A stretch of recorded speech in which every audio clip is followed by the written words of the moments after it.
In the blink of an eye, my perfect life shattered. I moved to West Palm Beach for a high-paying job, thinking it would make Kristen happy. Instead, it drove us apart. While I was working long hours, she was having an affair with a cop. I never saw it coming. She even got pregnant with his child. The betrayal cut deep. Our divorce was a battlefield. I fought back by moving the case to Florida. She was furious. Now she's living her new life with him, and I'm left picking up the pieces. This is my story of heartbreak, revenge, and starting over. Be careful what you wish for. You might just get it. My dad used to say that a lot, and he was right. My marriage to Kristen is a good example. For years, I dreamed of marrying her. I wanted a big house, kids, and a good job that paid a lot of money. Kristen wanted those things too. She hoped for a nice life filled with fun and happiness. She wanted a perfect marriage to me, her high school boyfriend, with a big house and a fancy lifestyle. At first, we got everything we wanted, but soon it started to pull us apart. To be honest, my marriage was over 5 years before we decided to get a divorce. I just didn't see it at the time. The problems began when I focused too much on what Kristen wanted. We moved to West Palm Beach so I could take a high-paying job as a bond salesman. Kristen was so excited about it. She said, "Just imagine, Tyler, palm trees, beaches, and warm sunshine." She smiled big, showing off her bright white teeth and sweet dimples. "No snow," she said. I promised her it would be a great job.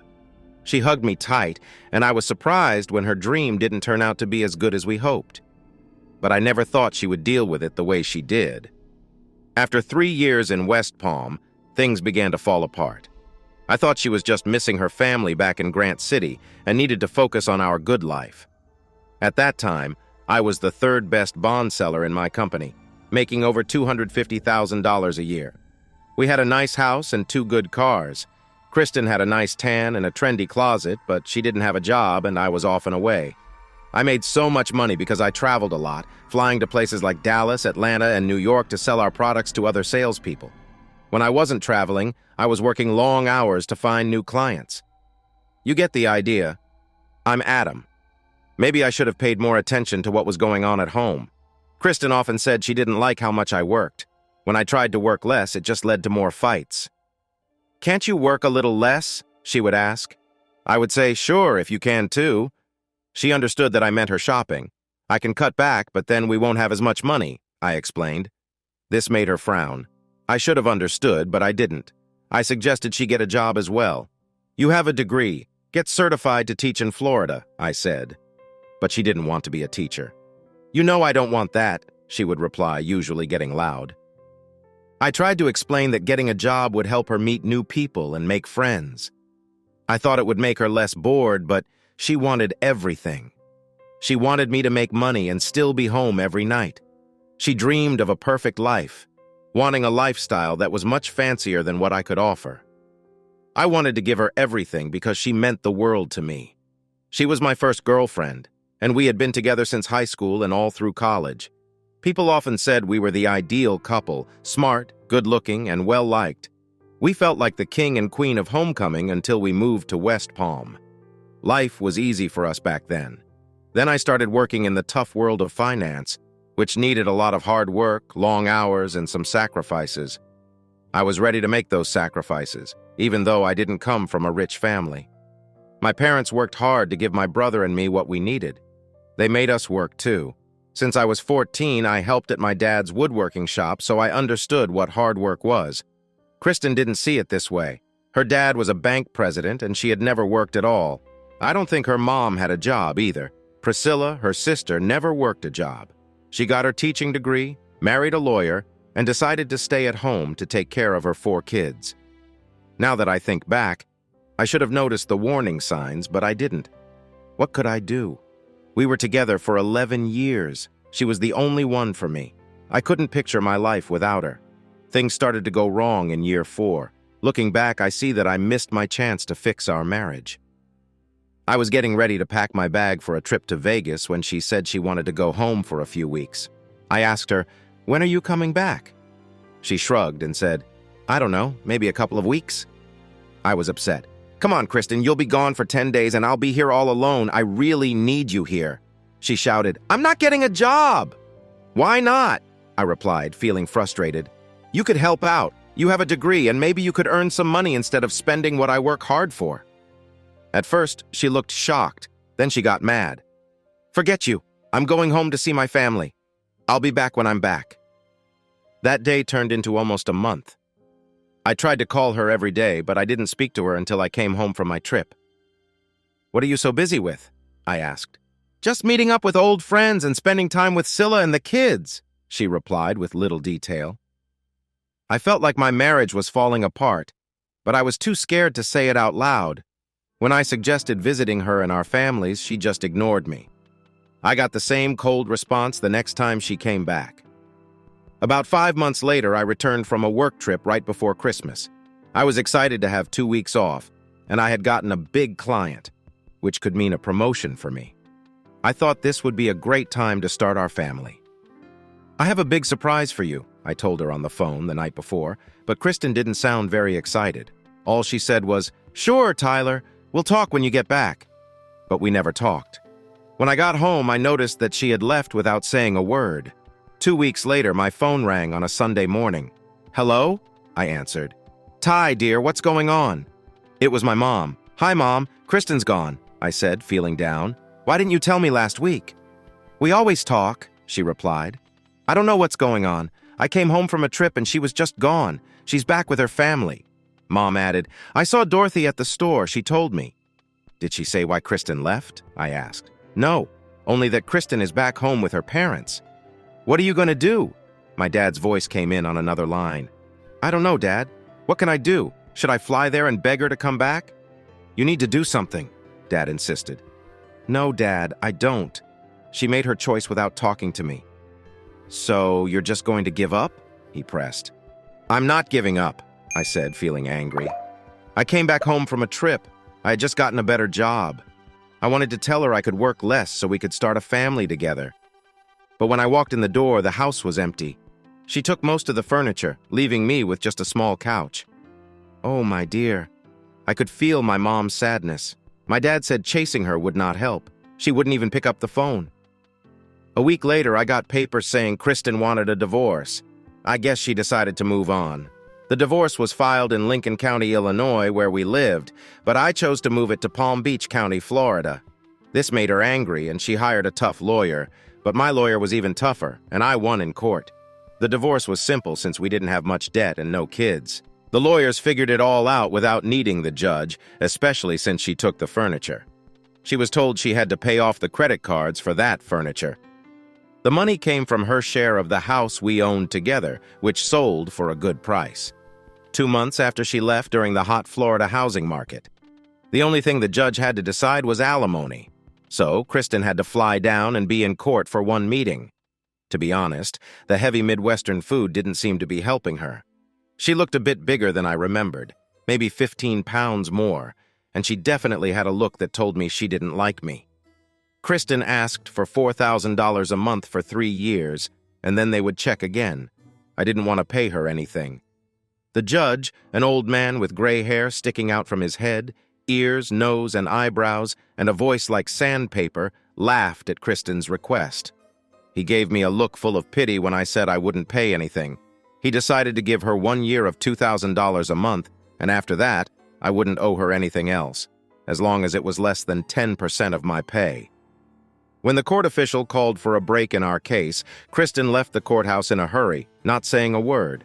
Priscilla gave me an intense look and quickly followed her sister. I stood there, feeling just as lost as I did 3 months ago when I came home to an empty house. There was no note, no email, and no voice message. When I tried to call her, she wouldn't answer. After 10 years together, I didn't even get a reason why she left. Was I angry? No. I was just tired, confused, and worn out from everything. What happened that she didn't share with me? I was left to wonder. Maybe she felt alone because she missed her family. Maybe she felt lonely with me since I was always working. She wanted a family, but I wasn't ready. The sad part is that if I had known she was unhappy, we could have started that family together right away. I would have been home more often. We could have spent more time together, but now it felt like it was too late. I stood there tired as I watched the door close behind my ex-wife. She was the only woman I ever loved, the only person I wanted to be with. I felt a hand on my shoulder. It was the judge. His voice was gentle, as if he understood my sadness. "It will get better, just give it time." I could only nod, unable to speak without crying. I was suddenly single, and it wasn't my choice. I felt I had 3 options ahead of me. First, I could go out and show everyone I was still a good person. This meant I would spend all my time trying to meet new women. It sounded fun at first.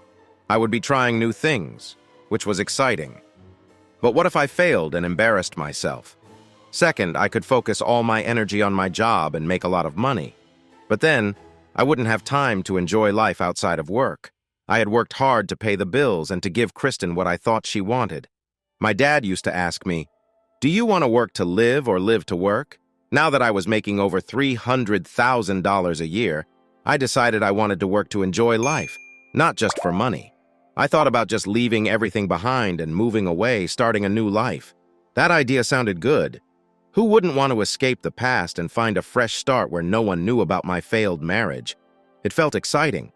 After thinking it over, at least for as long as it took to drink 2 margaritas, I decided to do all 3. I would work hard and find a new place to live.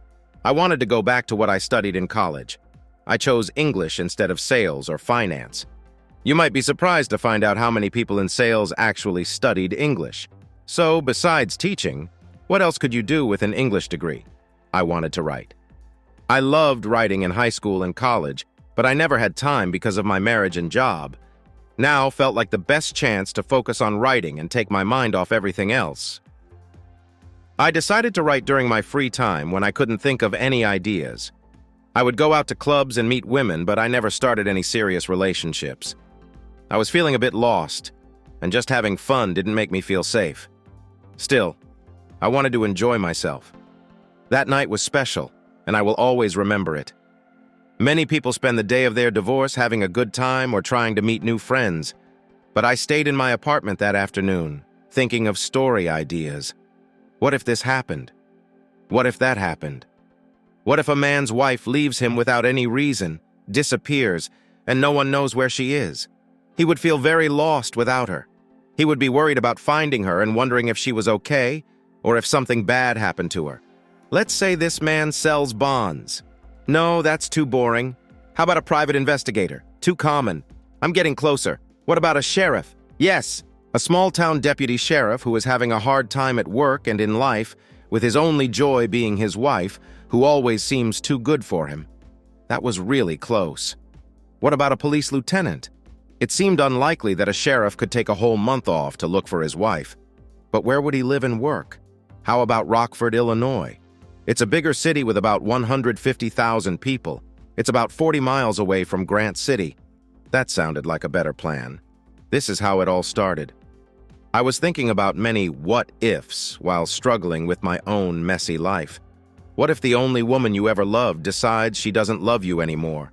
Or what if she loves someone else more? Or maybe she never really loved you in the first place?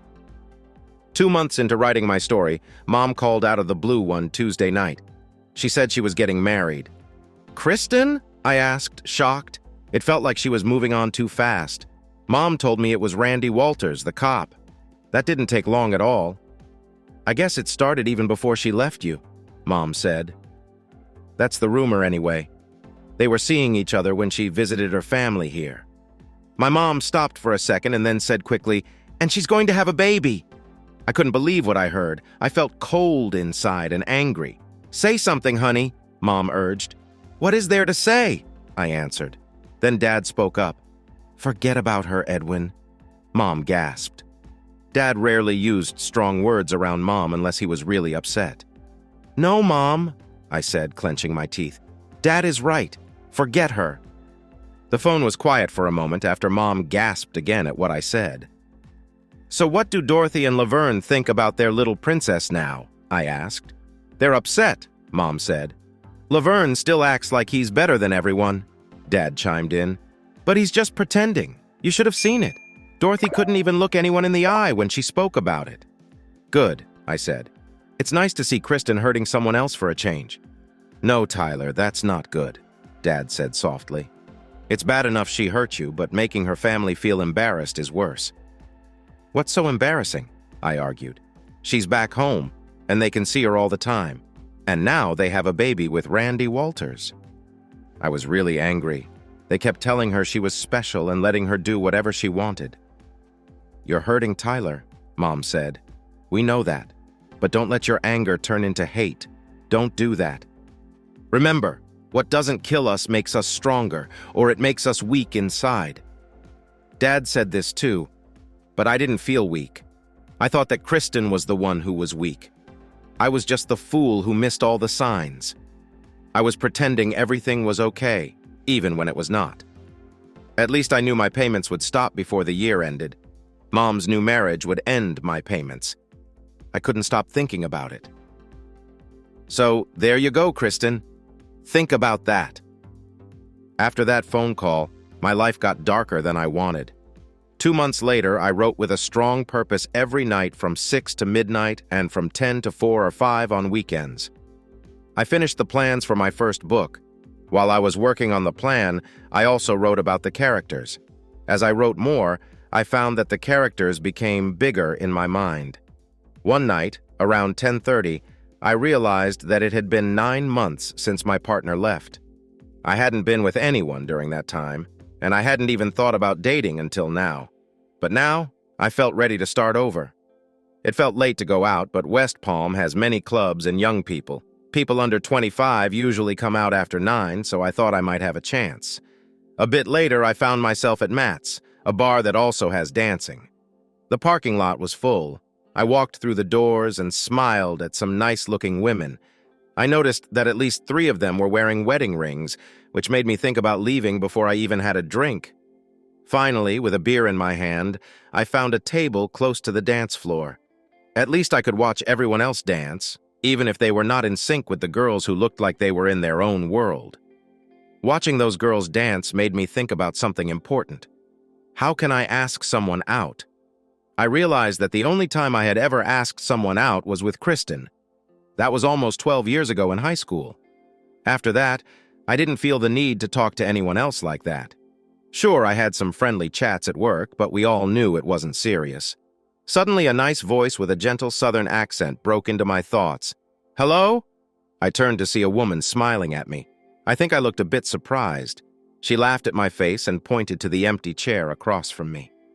I looked between the chair and her, then quickly stood up, almost knocking over my drink. "Oh, sorry, yes, please," I said. She laughed out loud. "First time here?" she asked as she sat down in the chair. I nodded. "I'm Susan," she said, reaching her hand out over the table. "Tyler," I replied, shaking her cool, surprisingly strong hand. She was tall and pretty, with long, shiny black hair framing her nice face. Her high cheekbones and full lips went well with her bright green eyes, which sparkled under the dance lights. She looked to be about my age, maybe 28, give or take a year. Her body was fit, like a high school cheerleader with strong muscles. Her bright green dress showed off her smooth skin and nice shape. Those green eyes were now focused on me.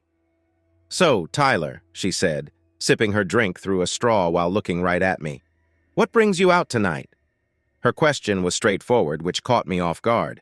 It seemed like she wanted something, and she was boldly checking to see if I felt the same way. I wasn't sure if I did. "How long have you been divorced?" she asked. "Is it that obvious?" I replied, a bit surprised. "Afraid so," she answered. 6 months. I sighed and went on. "It's been 9 months since she left and 6 months since the divorce was final. This is my first time out since then." I nodded, thinking about whether I should go before I made things more awkward. Most people start dating again within a week after a divorce. Susan said, "You waited 6 whole months." I said, "Actually, it's been 9. "Wow, so you're not ready for this, are you?" she asked, looking at me. I felt nervous and said, "Not really." "Been a long time since you've done this, right?" she asked. I nodded. "And you have no idea what to do anymore, right?" she said. I agreed, feeling unsure. "Okay," she said, finishing her drink and setting it down. "Here's the deal. You're a good-looking guy." I just stared at her, not sure what to say. I don't have much time, she continued, so I'll be direct. Do you want to leave this place with me? My eyes went wide. It could be that simple. Just show up alone and a beautiful woman would want to be with me. She laughed, a warm and nice sound. I guess we could do the usual stuff, she said. You buy me a drink and I act like I'm playing hard to get for a bit. Then we can dance, starting with some upbeat songs. When the slow song starts, I'll let you know I like you. Does that sound good? What do you think? I asked, feeling a bit surprised. She laughed again and stood up. This is going to be fun, she said, reaching her hand out to me, just like someone who hasn't done this before. Little did she know how true that was for me. Let's not waste any time, she said. I have to get up early, so let's go. We drove to my place in separate cars. Once we were inside, she looked around. Nice, she said. Better than most single guys' homes, especially divorced ones. While she talked, I noticed her sliding her dress off her shoulders. Well, she asked, looking at me. I could only stare at her incredible figure, dressed in nothing but a little white lace bra and matching panties, plus high-heeled sandals. Her smile was playful. She walked toward me, but I was too shocked to move. You can say something, she said, leaning in and whispering in my ear. I won't bite. A few minutes later, she stood up again. All right, she said, picking up her clothes while I lay on the couch, still watching her. I guess that was fun, I said awkwardly. She smiled back at me. I don't usually do this. I have to leave soon, she said. Leave? I thought, feeling confused. I'm a lawyer, she added. A lawyer? I asked, surprised. Don't give me that look, she said. You know how it is. How it is? I replied, puzzled. Look at all those papers on your table, she said, pointing. We both have hard jobs. I don't have time for a relationship, but that doesn't mean I don't need some fun, she explained. I smiled, feeling a bit better. I'm not judging you, Susan. Really? Then why the look? She asked, relaxing a little. I'm just surprised, I said. You're beautiful, and now I see you're smart and successful too. I guess I didn't expect that.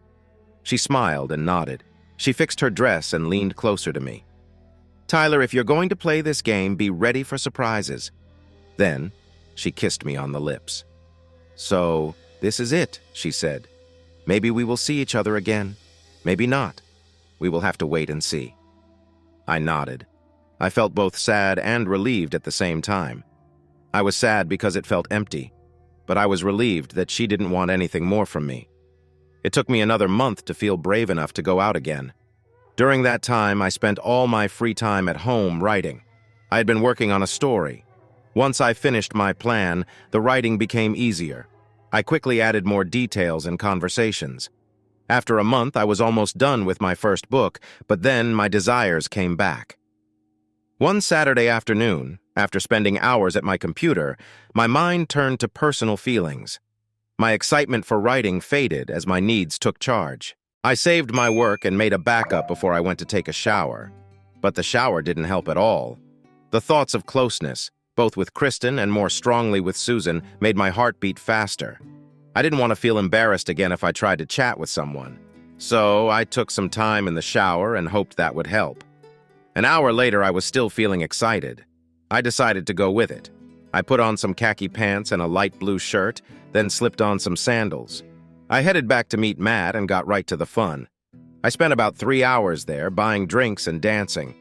When I left, I was with a nice girl named Sofia Martinez. That night was wonderful.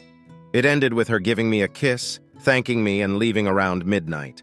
The next morning, while sipping coffee, I looked out at the gray ocean and sky from my apartment. As I thought about my love life, a few ideas came to mind. First, being single is very different from being married. When you are single, you focus more on yourself. I wanted to feel good, and so did Susan and Sophia. Second, there were many more moments to enjoy in those times. They both said just like that or right there a lot. Things got more exciting as we spent time together. After being with Kristen several times, I didn't have to tell her what I liked anymore. She understood what I wanted, and I knew how to give her what she enjoyed. However, even while focusing on ourselves, I sometimes felt unsure. I often thought, if I do this, will it upset her? Or will I spoil the fun? Also, I didn't like using condoms. Kristen and I only used them at first. After she started taking the pill, we didn't think about it for a long time. But now I had to use them again. To be honest, many people were not being faithful, and I was worried about diseases. I knew I needed to be careful. In the end, it all felt strange. It seemed like we were just bodies using each other, having fun, and then forgetting about it. The experience was great, but afterward I often felt empty. Would I ever get used to this? On the other hand, I wasn't looking for a serious girlfriend or a long-term relationship right now. After I finished my second cup of coffee, I thought about what I really wanted. My life was good at the moment. Yes, it was a bit lonely, but still good. My book was going well. Work kept me busy, and I enjoyed meeting new people to relax. If spending time with new faces was what I needed for everything else to be good, I could go along with it. I chose to keep my Saturday nights open for myself and focus on meeting different people. Maybe I would get used to this. Maybe I wouldn't. If it started to feel like too much, I could always stop. What a big change this was. A year ago, I was in a serious relationship with one woman, thinking it would last forever. I won't lie, she was very pretty, so that didn't make me upset. But having fun and exciting moments with different women felt like a dream for a guy, right? Now that I was living it, it wasn't everything I hoped for, but it was still better than being alone. 5 months passed, filled with fun nights. Then I finished my first novel. It was over 350,000 words about a man trying to find out where his partner went and why. It was a mix of mystery, betrayal, and excitement. If that sounds confusing, it's because I put a lot into this story. And it wasn't just a rough draft. I went through it twice. I fixed mistakes, made the scenes better, and added details where needed. One Saturday evening after 7, I looked at my screen. What now? I asked myself, not sure what to do next. Going out for a random night with another girl didn't interest me. That idea didn't excite me anymore. To be honest, I was done with that. I could hardly remember half of their names after Susan and Sophia. There was a redhead, a brunette, and another Cuban girl, among others. But I never saw the same girl twice. Looking for casual meetings was no longer something I thought about. I had a bigger question on my mind. I had written a book.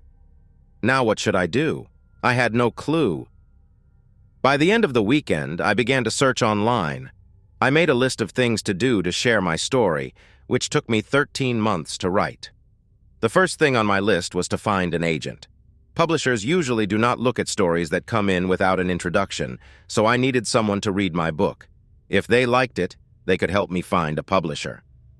The following week, I wrote letters to about 20 agents in New York, Miami, and Los Angeles. Each letter came with a copy of my manuscript. I won't even say how much it cost to print 40 copies. Let's just say I could have bought stock in Kinko's and made a lot of money. After that, I started writing another novel. This one was harder to write.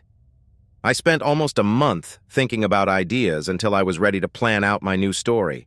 At the end of that month, even though I got 11 rejection letters from different agents, I chose to go out. I wasn't looking for a partner, just wanting to eat, enjoy a few margaritas, and watch people have a good time. As I took a sip of my second margarita, I heard a voice behind me say, "Still alone?" I didn't need to turn around to know who it was. "How are you, Susan?" I asked. "Very good," she answered, sliding between the chairs and sitting down across from me. "And I thought you'd forget me." I smiled and said, "Hard to forget your first time." She laughed. I waved to a waitress, pointed to Susan, and then to my empty glass. The waitress nodded and quickly went to get our drinks. "Thank you," Susan said. She looked much like she did when I saw her months ago. Her body was still just as striking. She wore a tight white dress and her dark hair looked a bit straighter and shorter, but it was still the same Susan. "What brings you here?" I asked, smiling and raising my eyebrows. "Probably the same thing that brings you," she said with a smile and a shrug. I shook my head.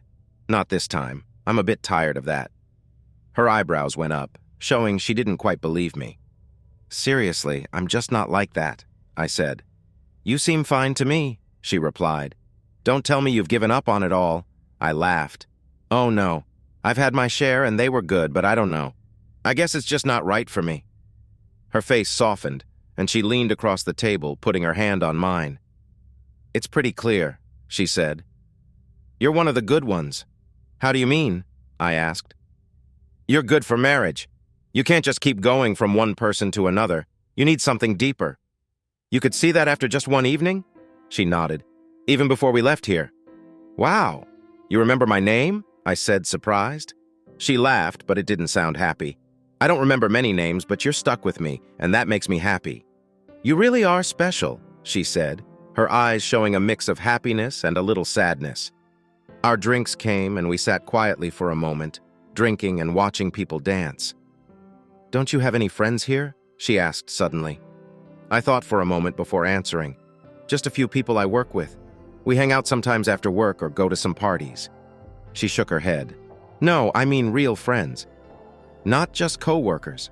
I sighed. Guess not. That's kind of sad, she said. You're a nice guy and easy to talk to. You should have friends to watch football with or go hunting. I shook my head. Nope. That's a pity, she said. So what do you do when you're not working, besides trying to meet women? I write, I replied. I just finished a book about a month ago. You write? That's cool, she said, looking at me closely. When can I read it? I laughed. Probably never. I don't think anyone will want to publish it, I said. Then why write it? She asked. Because I enjoy writing more than being with people, I answered. As I thought, I realized that I went from having close friends in high school and college to being all alone. I lost contact with everyone after I got married. Kristen was all I needed. Between work and home, I didn't have time to make new friends. Now, after living in Florida for more than 6 years, I didn't have a single friend within hundreds of miles. Sorry, Susan said after a quiet moment. I tried to smile. No, it's okay. It just made me think about some things. She gave a sad smile. It's not going so well, is it? I smiled back. It's going fine, really. Let me get you another drink if you have time. Sure, she said. I waved for more drinks, and the waitress came back quickly. So, you were going to be a lawyer? I asked, trying to break the silence. Do you know any agents? Maybe one who would at least give my book a chance. I knew I was taking a chance, but it felt like it was worth it. She seemed to think for a moment. Then her face brightened, and a big smile appeared. I might know someone, she said. But what do I get out of it? I told you I'm not in that anymore, I replied. What will you give me to make it worth my time? She asked. How about money? She shook her head. I have enough of that. What about my thanks? I offered. Not good enough, she said, raising an eyebrow. How about dinner? I suggested. You've already eaten, she replied sharply. What's it going to cost me, just for tonight? I was taken aback. She pretended to look hurt. Am I really that bad?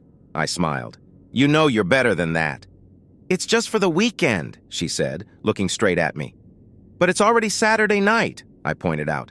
I mean, I want to sleep in your bed and wake up next to you. I want to feel that, she said. Okay, I said, and then spend tomorrow with you through dinner, she added. But you could get that from many guys here, I protested. But you're not like the others, she said. I don't feel cheap around you. I want to know what someone like you thinks of me. I want someone who sees me as more than just my looks. I stopped and thought about what she had said. I get it, I replied slowly. She shook her head, looking a bit sad. Sorry, my life hasn't changed much. I'm still traveling half the time and busy when I'm home, so I'm not really ready for dating. I tried to understand better. No, I just want to know, even just for a day, what I'm missing, she answered. I thought about her words and felt sorry for her. She seemed successful, with nice jewelry and a beautiful dress that must have cost a lot. She was also on her way to becoming a lawyer, probably working at a big firm with important clients and tough cases. She had reached her goals, but now she wondered what it had cost her. Honestly, I wouldn't have minded if she wanted to stay the night without wanting anything in return. But if she wanted to help me in any way, did that make me a bad person? I saw that she was awake. Her breathing was soft and even. She was lying on her side, facing me with her long black hair hiding her face in the pillow. I could still see her face, though, and I watched as her lips moved and her eyes squeezed shut. She seemed to say, "Please tell me you're not watching me." I replied, "I'm not watching you." She opened her eyes and called me a liar. "You look just as beautiful this morning as you did last night," I told her. She rolled her eyes, showing she didn't believe me. "I'm serious," I said. "You look so calm and relaxed." Her face softened. Then I added, "But let's just say you made some loud sounds while you were sleeping last night. It was like sleeping next to a bear." "Ouch!" She playfully hit the side of my head. "Be careful, Buster," she said. We both laughed. I leaned in to kiss her, but she moved back and said, "No, I have morning breath. Suit yourself." I got out of bed and walked to the bathroom to wash away the last effects of the 4 margaritas I had the night before.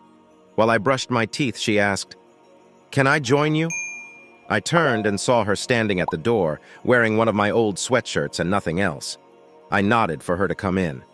"There's an extra toothbrush in here," I said, opening a drawer full of 5 toothbrushes. She laughed, saying, "Someone has a serious toothbrush collection." I replied, "Tell me about it," and we both laughed. She brushed her teeth while I shaved, and then we took a nice shower together. It felt great. Did we spend the whole day just having fun? Not really. We walked along the beach and got burgers from a small stand for lunch. Later, we went back to my apartment for a nap. We both really needed it, so I held her close as we slept. 2 hours later, she moved and woke me from a deep sleep filled with happy dreams. I felt good when I opened my eyes. I saw a sad look on her face as she sat on the bed. "Do you ever think about the choices you've made in life?" she asked. "Every day," I answered. "Not just the small things," she said, "but the big choices." "Like what?" I asked. "I totally understand," I told her. "I've spent the last year and a half wondering if my good job and high pay really matter." She nodded, showing she understood. But then her sadness came back. "This was a mistake," she said. "Why?" I asked. "Because," she replied, "before last night I felt there was more to life than just my job. Maybe a family, a husband I love, waking up next to someone I care about and spending a nice day together." A tear slid down her cheek as she spoke. I sat up and gently rubbed her back. "But now I see what I'm missing," she continued. "It feels like I know what I could have, but I can't really get it." "It's not too late, you know," I said softly. "You can still have those things. You're only, what, 26, 27? "I'll turn 30 in 3 weeks," she said. "They say 30 is the new 20. I pulled her a little closer. "I don't know you too well, but I do know a few things about you." "What things?" she asked, leaning back against me while I wiped away her tears. "I know you can do anything if you really want to. You've done that with your job, right?" She nodded. "So you can take your time and find someone special too." "It's not that easy," she replied. "I know it's not," I agreed. "But maybe you need to find a job where people aren't working so hard every day." "Those jobs do exist, right? Even for lawyers?" she said with a small laugh. "You make it sound simple," she added, her voice soft. I was quiet for a moment. "It's not simple," I finally said. "If it were, I would have done it in my life already." "Is that why you and Kristen broke up?" she asked. I wasn't sure how to respond. I still didn't get why Kristen left. Was it because I worked too much? Or was it because of Randy Walters and their new baby? I really couldn't say. I didn't know for sure. In the end, I guessed it was part of the reason, maybe a big part. But it wasn't only that. Susan turned to me, kissed me, and hugged me tightly. Well, that was a big mistake. She said, "Tyler, it's Collins." I corrected her. "Tyler Collins, and I'm here with Susan Sharapova." She told me her name. I pretended to be shocked. "You mean I'm with a communist?" She laughed, hiding her face in my neck and pulling me closer. "The wall came down a while ago," she said. "Phew," I replied, just joking. Her laughter got louder. I made us a cheese omelet and toast for dinner. We enjoyed our meal in peaceful silence until the phone rang. It was my mom. I thought I had missed her call earlier. "Hello, Tyler." My dad's voice came through, shaky. "What's wrong?" I asked. He said, "Your mother." He paused. "She's in the hospital." "What?" I felt panic rise in my chest. He tried to say no, but he couldn't speak. "I'll call him," I said. "I'll get there as fast as I can." "Hurry," he replied. "Please, I promise." But then he hung up. "What's wrong?" Susan asked as I turned to her. "My mom," I said, feeling scared and choked up. She seemed ready to help in a crisis. "Benny? Your brother?" I nodded. "Call him," she said, taking out her phone and going to the bedroom. "I'll book you a flight and help you pack," she added. "Chicago?" I asked. She looked back at me confused. Fly me to Chicago, it's only an hour away. She nodded and started calling on her phone, then went back to the bedroom. Your book? Susan asked while driving me to the airport. What? I replied, confused. Your book? She repeated. Where is it? I just stared at her, not getting it. She stayed focused on driving, but her face softened. I promised to get your book to an agent, she said. I want to keep my part of our deal. You're kidding, right? I said. My mom's in trouble. That's much more important. She shook her head. I know this is serious, but while I'm here, I really want to help you, Tyler. Something to take your mind off things. Tears filled her eyes. I don't know what else to do. I just want to help. There are copies in my den, I said, reaching for my keys. I took out the key for the front door. They're in a box next to the computer. It's called Long Gone. She nodded, wiped her tears, and tried to smile. Okay, she said. I'll see what I can do. Thanks. And can I have your cell phone? She added. Why? I asked. I want to save my number in it. Why not just give me your number? I can do it while you drive, I suggested. She gave me her number and I typed it in. Do you want my number too? I asked. She nodded quickly. She looked a little shy to ask. She handed me her iPhone and I added my number. 10 minutes later, Susan helped me get through the security lines. I hope everything gets better, she said, hugging me tightly. Me too. I gasped and hugged her tightly. What a date this is, she said, tears in her eyes. I gently wiped her tears with my thumb. Thank you for everything, I said. You saved me tonight, maybe even my whole life. I kissed her and then got in line without looking back. I didn't want to see behind me. It was almost 2 a.m. when I drove my rental car into Grant City. Since my dad wasn't answering his phone, I headed straight to the hospital. Dad, Benny, and Benny's wife, Maureen, were in the waiting room. They stood up when they saw me, and we hugged. It's a stroke, Benny said during our hug. How bad is it? I asked. I don't know yet, Dad replied. They're doing tests. It will take some time to find out. I nodded and turned to Benny and Maureen. Where are the kids? I asked.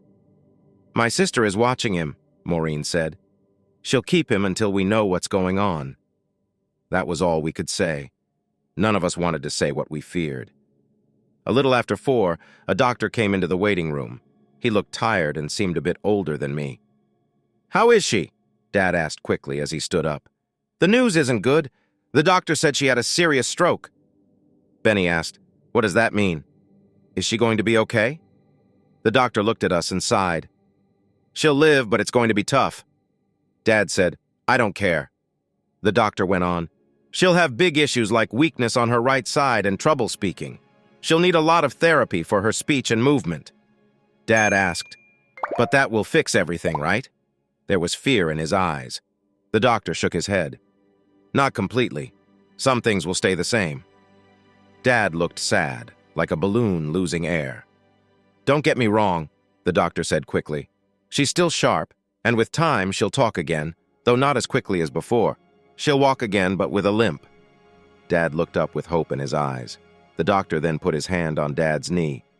She'll get better, Dad. I put my hand on Dad's shoulder, trying to comfort him. She's strong. Dad tried to smile even though he was hurting. She really is tough. He believed it. She'll get better. Just wait. But the doctor looked worried, even if he didn't say it. 2 days later, Benny, Maureen, and I sat at the kitchen table with coffee. Dad was at the hospital making plans for Mom to go to a care center for therapy. I saw Benny and Maureen looking at each other. Maureen raised her eyebrows and nodded at me. What's going on? I asked, looking back at her. Just tell me. Benny cleared his throat. Well, Ty, someone needs to stay here for a while. Maureen added, Dad can't take care of himself. I can't cook, Benny said. And he probably can't do laundry either, Maureen said. He'll be busy with therapy. Guys, I replied, I understand. You don't need to persuade me. Benny started to speak, then stopped, unsure of what to say next. I have plenty of time off, I said. He looked relieved. Don't worry, I added. I'll be here for a while. Maureen spoke up. You are always better in the workshop. The workshop? I asked. Benny explained. Someone needs to keep filling the orders. Dad can't just stop working, at least I don't think they have much money saved up. I hadn't thought about that before, but it made sense. We needed to make the cabinets, tables, and chairs. They were right. Benny would not last a week. He was not very coordinated. "You're right," I said. When Dad got home that night, we went out to the pole barn where he worked on the cabinets. "You will need to keep filling the orders," I told him as we walked. "Yeah," Benny sighed, sounding bored. "Why don't you show me what I need to do and I'll start tomorrow?" He stopped and looked at me. I had his attention. "Do you still remember how to do this?" he asked. "It will come back to me," I promised. He frowned, thinking it over. "I'll stay home tomorrow and watch you," he decided. "I want to see if you still know how to do this." I smiled. "That sounds fair. Benny, Animo can spend time with your mom. She'll like that and give you a bit of time to relax." He nodded, and we walked to the workshop. We looked at the orders we needed to finish. There were plans to complete, bills to pay, and all the other tasks to keep a small business running. After 6 years of working with larger amounts of money, the business side didn't worry me. But seeing some pieces that still needed work made me feel nervous. The handmade joints on the drawers and cases scared me. I hadn't made a hand-cut joint in over 7 years, but I remembered how difficult it had been to learn. Maybe we could hire someone to help, I thought. "Sam," I said into the phone, "I need some serious time off." "What?" He sounded surprised, just like I expected. Sam Runyon was an important person at McDaniel Smith, and taking time off was not something he liked to do. "It's my mom," I told him. "She had a stroke." "Is she okay?" he asked, still sounding tough. "No, Sam, she's not okay. She's really not well." "She's not going to die, right?" "No, she's not going to die," I said. "Then what's the problem?" "My dad needs someone there until she finishes therapy." "How long will that be? About a month?" "A month?" He groaned, sounding both sad and surprised. "Maybe longer," I added. He frowned. "This is a lot, Collins." "Really?" That made me mad. I had worked hard at this job, and now he was upset with me. I had to look after my family. "You've got to be kidding," I said, trying to hold back my anger. "I can't avoid this. I need to talk to my boss," he said. "It's not that easy. I mean, you need a week, okay?" "Sure, take it. 2 weeks. We should be able to cover for a month." "I'm not just asking you, Sam," I said, my voice becoming stronger. "I'm telling you." He stopped for a moment. He looked surprised that I was standing up to him. "Do you understand what you're saying?" he asked. "Maybe you're giving up your job. Do you really want to do that?" "I don't have a choice," I replied. "This is my family, not just a sick animal." "So what will happen when you're gone? Who will take your place?" "That's not my worry," I said. "It is your worry, Collins. You're the boss here. Should I just say I'm sorry and hope everything turns out okay?" I shouted. "Make sure to call at Christmas. I hope your mom feels better. Is that what I should do?" "I don't care what you do, Collins," he snapped, getting angry. "This isn't my problem, it's Smith's problem. Is that clear?" "Sam," I said before I even thought about it. "And the bonds aren't my worry right now either." "What does that mean?" he asked, pressing me for an answer. I took a moment to think about it. They had already made my life difficult, and now they wanted me to just walk away from my family. "That means 2 things, Sam," I said. "I'm quitting right now." He gasped when he heard me, but then he calmed down. "You said 2 things before. The second thing is my severance pay. I want $250,000. "You must be joking," he shouted. "You're leaving? We're not firing you, and you can't leave without notice." "Look at my contract, Sam," I said. "We are 9 months into the year, and I've earned 60 days of vacation. You can't ignore that. You will pay me for that time. Plus, I want that $250,000 as severance. And what if you say no?" He knew it was not a good idea to pressure me. "First, I'm going to take my 60 days of vacation, and you can't stop me. After that, I'll be back. For the last 30 days, I've been thinking about leaving, and now I have. The year is ending. Because of that, I expect my bonus. Next, I will call Carl from Midlands Financial and let him know I'm leaving you. I will tell him why. I could help him find better people." "You wouldn't dare," he said, shocked by my plan. "Oh, I absolutely would. I told him he owed me at least $190 for my bonus. Even after I left, they would still make money from Midlands. He said he would think about it." 20 minutes later, my phone rang. "That was quick," I said. "It's not Sam," said a deep voice. It's Bertram McReynolds. I was shocked. The boss of McDaniel Smith was calling me. There seems to be a misunderstanding, he said. Tyler, how so? I asked.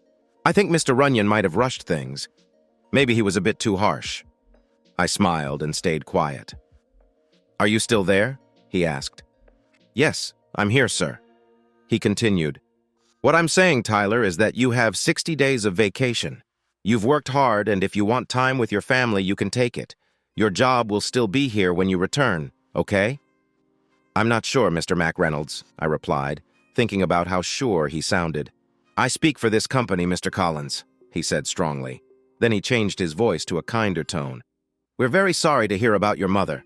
We always stand by our employees when they need support, so please take time off if you need it. I'm sorry, sir, I said. I'm not coming back.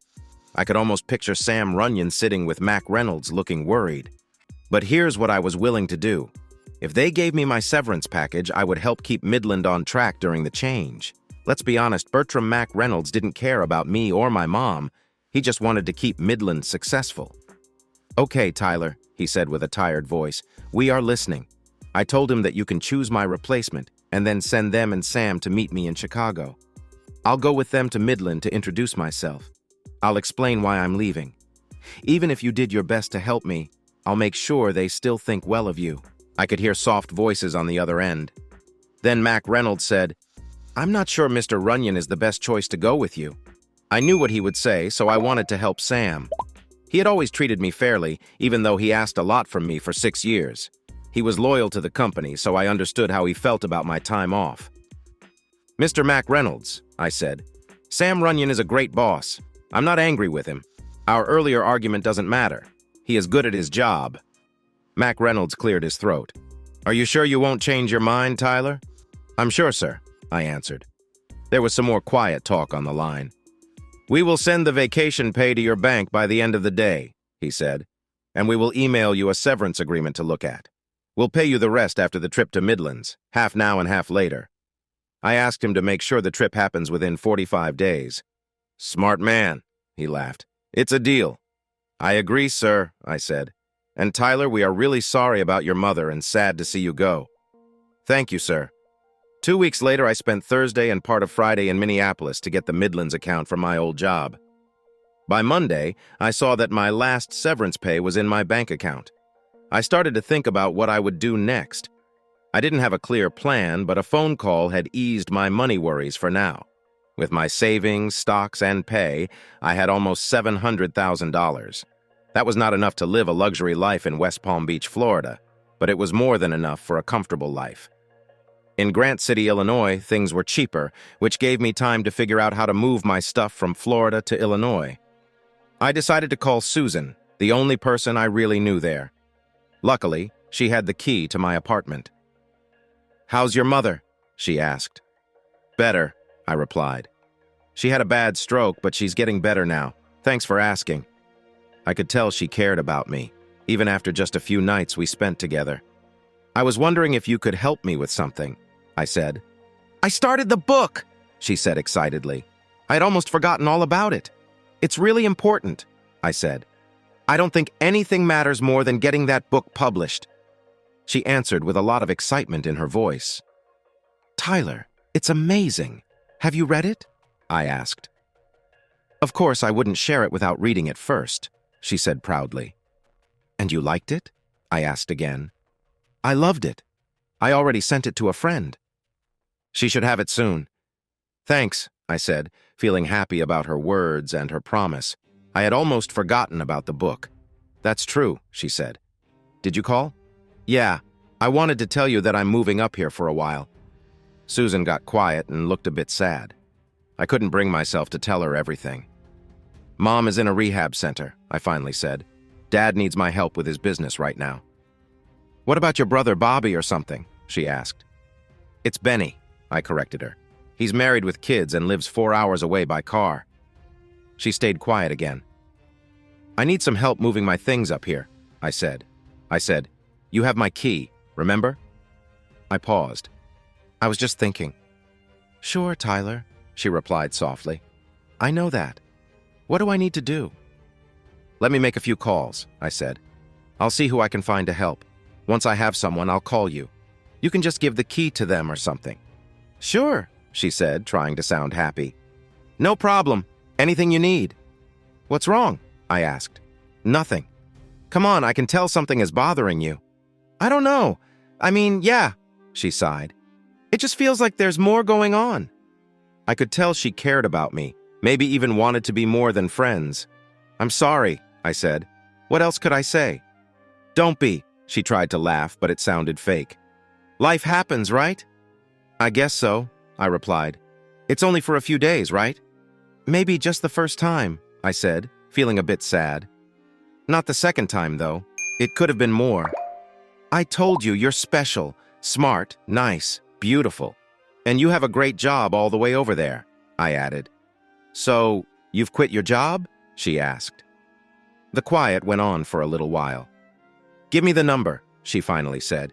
"Whoever you hire, I'll make sure you get your things back." "Okay. Thanks, Susan. Also, watch for a call from an agent, all right? Her name's Natalie." "I will, Tyler," she replied. I could hear her sniffing like she was about to cry. "Yeah, take care of yourself, okay?" "You too." Then she hung up. 2 weeks later, it was the middle of June. My car and all my furniture came safely from Florida. Well, all except for my car. My clothes and computer were put in storage until I could find my own place. I couldn't do that until Mom got back from rehab. I quickly looked online and found the address of Susan's work. I had never asked for her home address, so I decided to send her a pair of diamond earrings as a thank you gift for her help. She called to refuse, but I insisted she had helped me much more than I thought. I was working 12 hours a day in the workshop, sometimes with Dad, but usually by myself, with Dad helping me here and there. My woodworking skills were getting better. I was finishing orders and making good furniture and cabinets.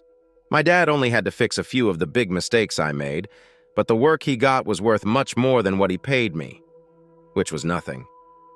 It was mid-morning when I decided to take a break from working on some drawers I was making from quilted maple. I was drinking coffee when I saw I had a voicemail on my phone. "Mr. Collins," a deep woman's voice said, "this is Natalie Jagger. A friend told me about something you wrote. I read it, and I would like to meet with you to talk about it. Please call me back when you can." She left a phone number, so I called her. A cheerful voice answered, "South Beach Talent." "I'm returning Miss Jagger's call," I said. "May I ask who's calling?" "Tyler Collins." "One moment, please." After 30 seconds, the same deep voice came back. "Tyler," she said cheerfully. "Yes, ma'am." "Call me Natalie," she said. "Okay," I replied. "Natalie, you wanted to meet with me?" "Yes. You've read Long Gone?" "I did, and I really liked it." She said this with a big smile. "It was amazing. Thanks." "So do you think you can help me get it published?" Her laugh sounded a bit rough, like she had smoked before. "No, dear," she said. "You can't get it published, but I can." I smiled back at her. "Okay, what should we do now? First, we need to sign you up with our agency. Do you have a fax machine or internet?" I said I had both. "Give me your email. I will send you the standard contract. You can read it and make sure it's all okay. Then you can sign it and send it back to me. All right?" I paused to think. I knew agents charged a lot, and I wasn't a lawyer. I wouldn't understand much of what was in the contract. "Can you copy Suzanne on it?"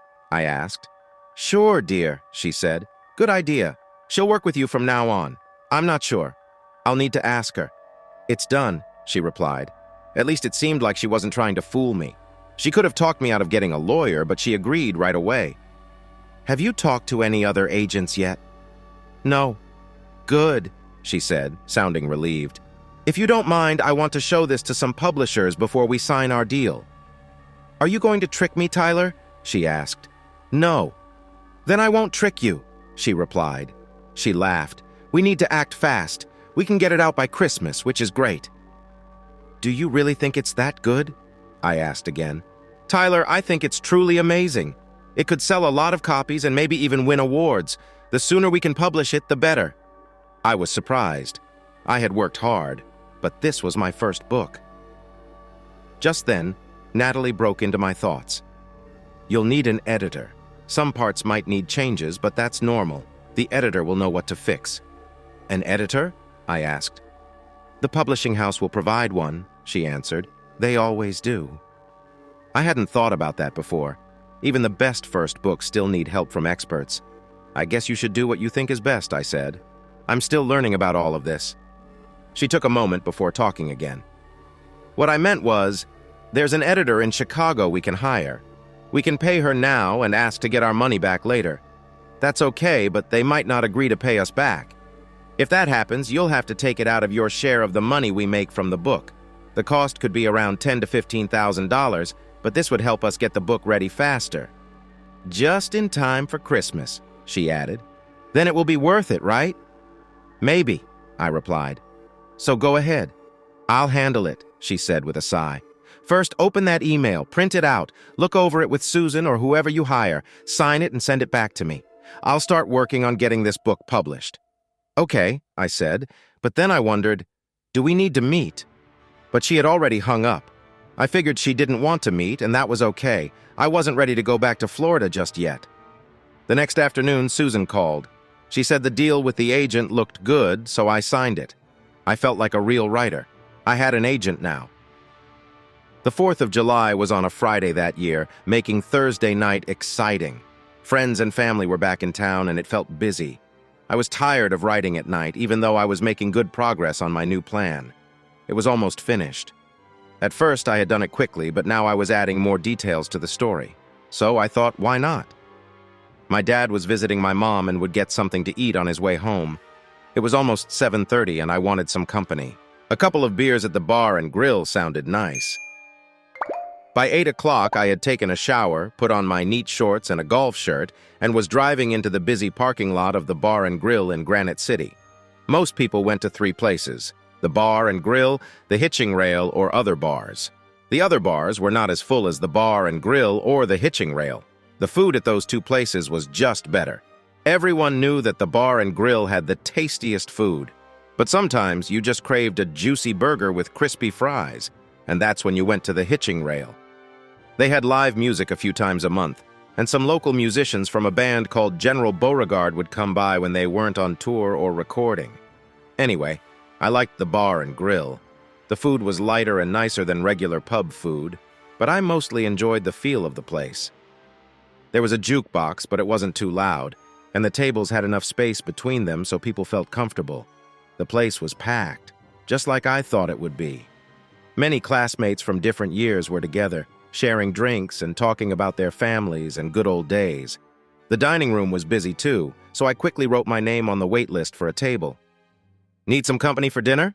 a voice said behind me. "Is that you, Allie?" I replied without looking back. "Yes," she said, leaning over to give my ear a quick kiss. I turned to see her. It was Allison Palmer, Kristen's cousin. She was the prettiest of the Palmer girls, and there were many beautiful girls in that family. People in Granite City had joked for years that Grandpa Palmer must have been quite the ladies' man, because all his granddaughters were lovely. "You look great," I said, admiring her warm smile and bright hazel eyes. "You look handsome," she replied, sipping her drink and keeping her gaze on me.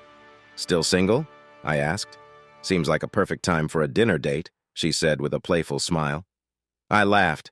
"There'd be a long line if that were true. You get the first chance." She gave me a wink. I smiled, but my thoughts were all over the place. Here I was, talking to my ex-wife's cousin, and she was asking me out. "Come on, you're single," she insisted. "She left you, right? You can date anyone you want." "Yeah, but what about your dad?" I replied. She laughed, showing her bright teeth. She even had the cute dimples just like Kristen. "I'm not asking you to a family reunion, Tyler," she said, raising her beer toward me. I took a sip of my cold, lime-flavored beer. It felt good going down. "This probably isn't a great idea," I admitted. "Sure, I'd love to have dinner with you, Allie," I finally said. We chatted easily while we waited for our table and then during dinner. It felt nice because we had known each other for so long. We had gone to the same Christmas parties, Thanksgiving dinners, and picnics for years. After dinner, while we enjoyed some dessert, Allie brought up my ex. "She's really unhappy, you know." "Who?" I asked. "Kristen." I didn't say anything. They were living in a cramped old 2-bedroom apartment on Adams Street. She stayed there even after they got married. The place was small and messy. She spent her days alone at home with the baby, feeling bored and stuck. Money was tight, and she felt overwhelmed. I made my choice, I said. She claimed I wasn't paying attention to her. Allison added, I could tell she wanted to talk more. You were working all the time, she said. She often felt lonely with no friends around. I could feel my anger starting to rise. Then she should have gotten a job, I replied, trying to stay calm. You're right, Allison said, but I thought you'd want to know about her. I sighed. She made a mistake and she knows it. Allison picked up a cherry with her spoon and looked at it. Now that you're back from that tough job far away, she said.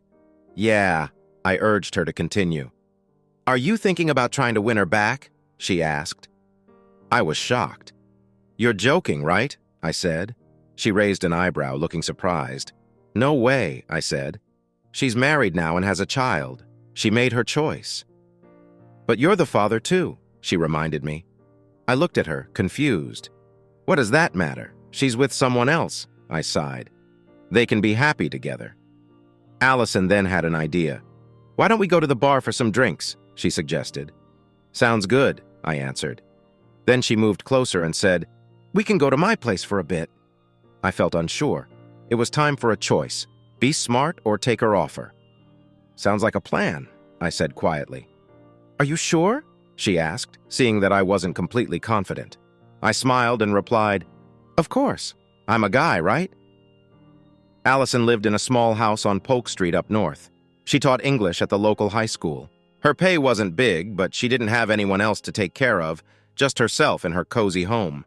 The place was neat and decorated nicely with family pictures of the Palmers. As soon as we walked in, she turned and kissed me. I've wanted this for a long time, she said quietly, holding onto my neck. Our kiss was full of feeling, like we had all the time in the world. We kissed for a long time, maybe 10 minutes or more. I lost track of everything else. She reminded me a bit of Kristen, but I pushed that thought away. This was Allison, and she wanted me. That felt good enough. It was different from the other women I had been with lately.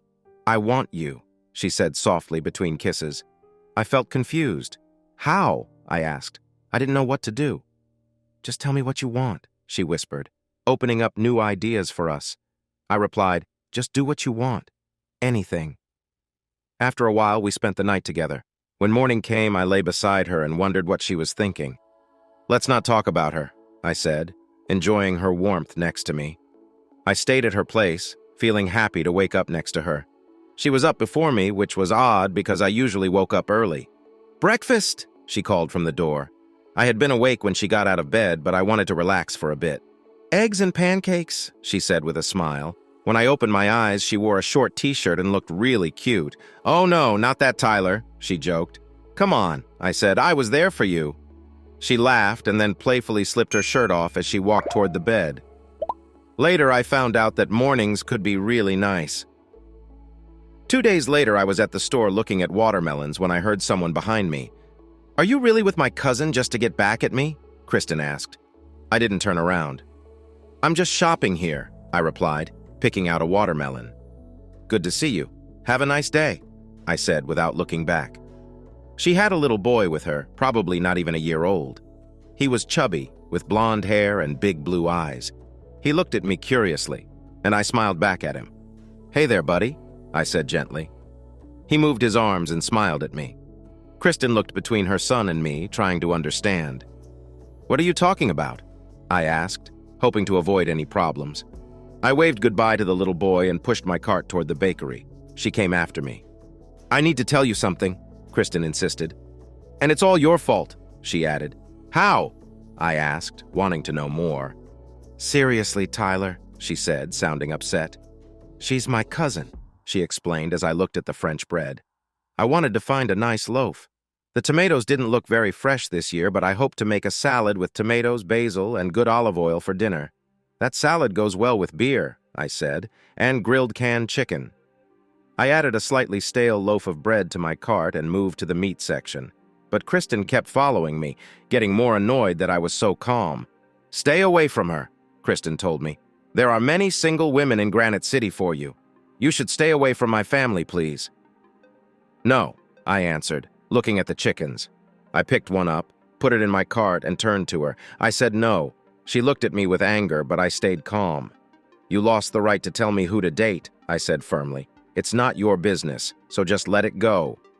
But Allie made it my business. Kristen was really mad. So now everyone knows. I shrugged. It was going to happen sooner or later. And you think this is funny? She asked, sounding hurt. I'm not trying to upset you, Kristen, I replied, holding onto the cart and walking to the checkout. Tyler, she called after me, but I just kept walking. I had chicken to cook and a salad to make, and Allie was coming over for dinner. It was mid-July when I heard back from Natalie. Well, that didn't take long, she said from her cool office in Florida. What? Didn't take long? I asked, feeling confused. Selling the book, she replied. I was shocked. She found a publisher in less than a month. Are you still there? She laughed. Who bought it? I asked. The movie rights, she said. Someone wanted to make a movie from my book. She laughed again and then coughed like she was inhaling while laughing. Calm down, she said. No one has bought it yet. I felt like a balloon that had just popped. We're having a bidding war, she explained. That means many publishers want the book because they think it will be very popular. They all make offers, and then I talk to them again. It's like an auction, but on the phone, it's a good thing. I asked, is it really good? Oh, yes, she said, gasping for air. It's really good for the movie. Part 2. The same thing is happening with movie producers who want to buy the rights to make a film. How did they find out about the book? I wondered. They have people who keep the publishing houses informed, she explained. So how much money are we talking about? I asked, feeling nervous about saying too much. Well, kiddo, she said, getting serious. You better tell me you're working on something else. I'm almost done with the outline, I replied. It's a thriller about Lieutenant Randolph. She looked a bit relieved to hear that. Thank goodness, she said. That will help the bids go up. Why is that? I asked, not quite getting it. She explained, everyone agrees. He's a great character. He's complex, but also nice and really smart. That will attract female readers. I nodded slowly, starting to understand. Just like in movies, publishers like characters that are already popular. They like series like Jack Reacher or Inspector Rebus, or even all those Friday the 13th films. Oh, I get it now, I said. That shouldn't be a problem. Good, she replied. If things go well, you'll be busy writing about Lieutenant Randolph for a long time. They're talking about a 3-book deal and you could become a millionaire, Natalie said, sounding really excited. My eyes widened at that thought. I knew that if I could get on the bestseller list, I could make a lot of money. But being a millionaire right away, that was exciting. Start working on that outline, she told me. Okay, I will, I replied. Oh, and one more thing, she added. What is it? I asked.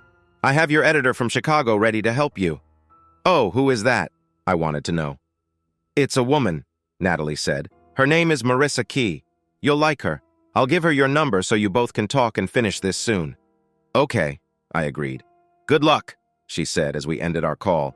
Wait, I called out before she could hang up. What is her name again? She laughed. Oh, right, it's Marissa Key. I like that name. The next morning, bright and early, while I enjoyed my coffee, my phone rang. Who is it? Dad asked, still reading the paper and eating toast. I don't know, I answered, not recognizing the number. I opened my phone. Hello? I said. Tyler Collins, a voice replied. It was hard to explain. Somewhere between deep and high, there was a special sound, almost like a song. Hello? I said. This is Marissa Key, she replied. I'm your editor, Miss Key. I was surprised. I've been waiting to hear from you. What does your day look like? She asked, getting right to the point. I paused and covered the phone. I asked Dad, what do we have planned for today?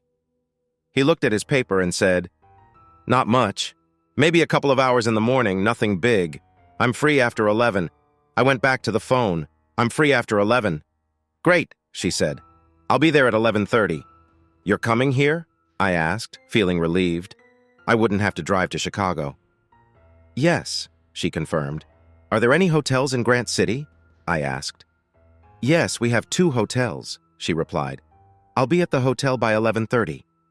At your house? I could tell she was getting annoyed with our small talk. You know where I live? I asked. Yes.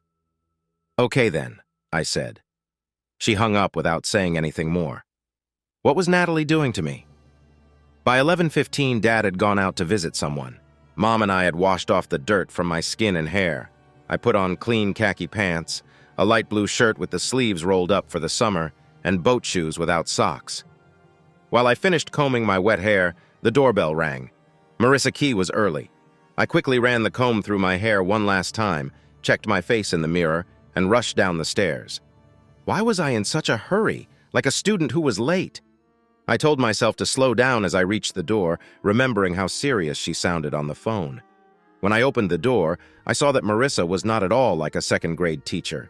She looked more like a rock star, maybe someone who liked Lou Reed, but definitely not a teacher. "Mr. Collins," she said with a special accent. I nodded and stepped back to let her in. I noticed she was tall, almost my height, maybe about 5'9", with long legs and a thin frame like a model. "Just a thank you," she said. Her hair was wild and thick, almost like she had just touched a live wire. Her face had a mix of features from different backgrounds.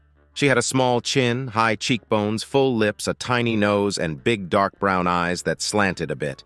With her look, she could easily be a model, but her clothes said something else.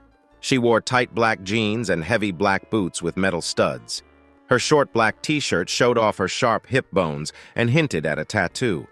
Several studded bracelets lined her wrists, and she carried a large black leather bag. Her makeup was bold, with dark mascara and lipstick, and she wore a diamond stud in her nose. I couldn't guess how old she was. She could have been 16 or maybe my age. "Where should we work?" she asked, ignoring my surprised look. "Do you have a dining room table?" I replied, nodding as I tried to focus on her dark brown eyes. "Can you connect your laptop there?" she asked.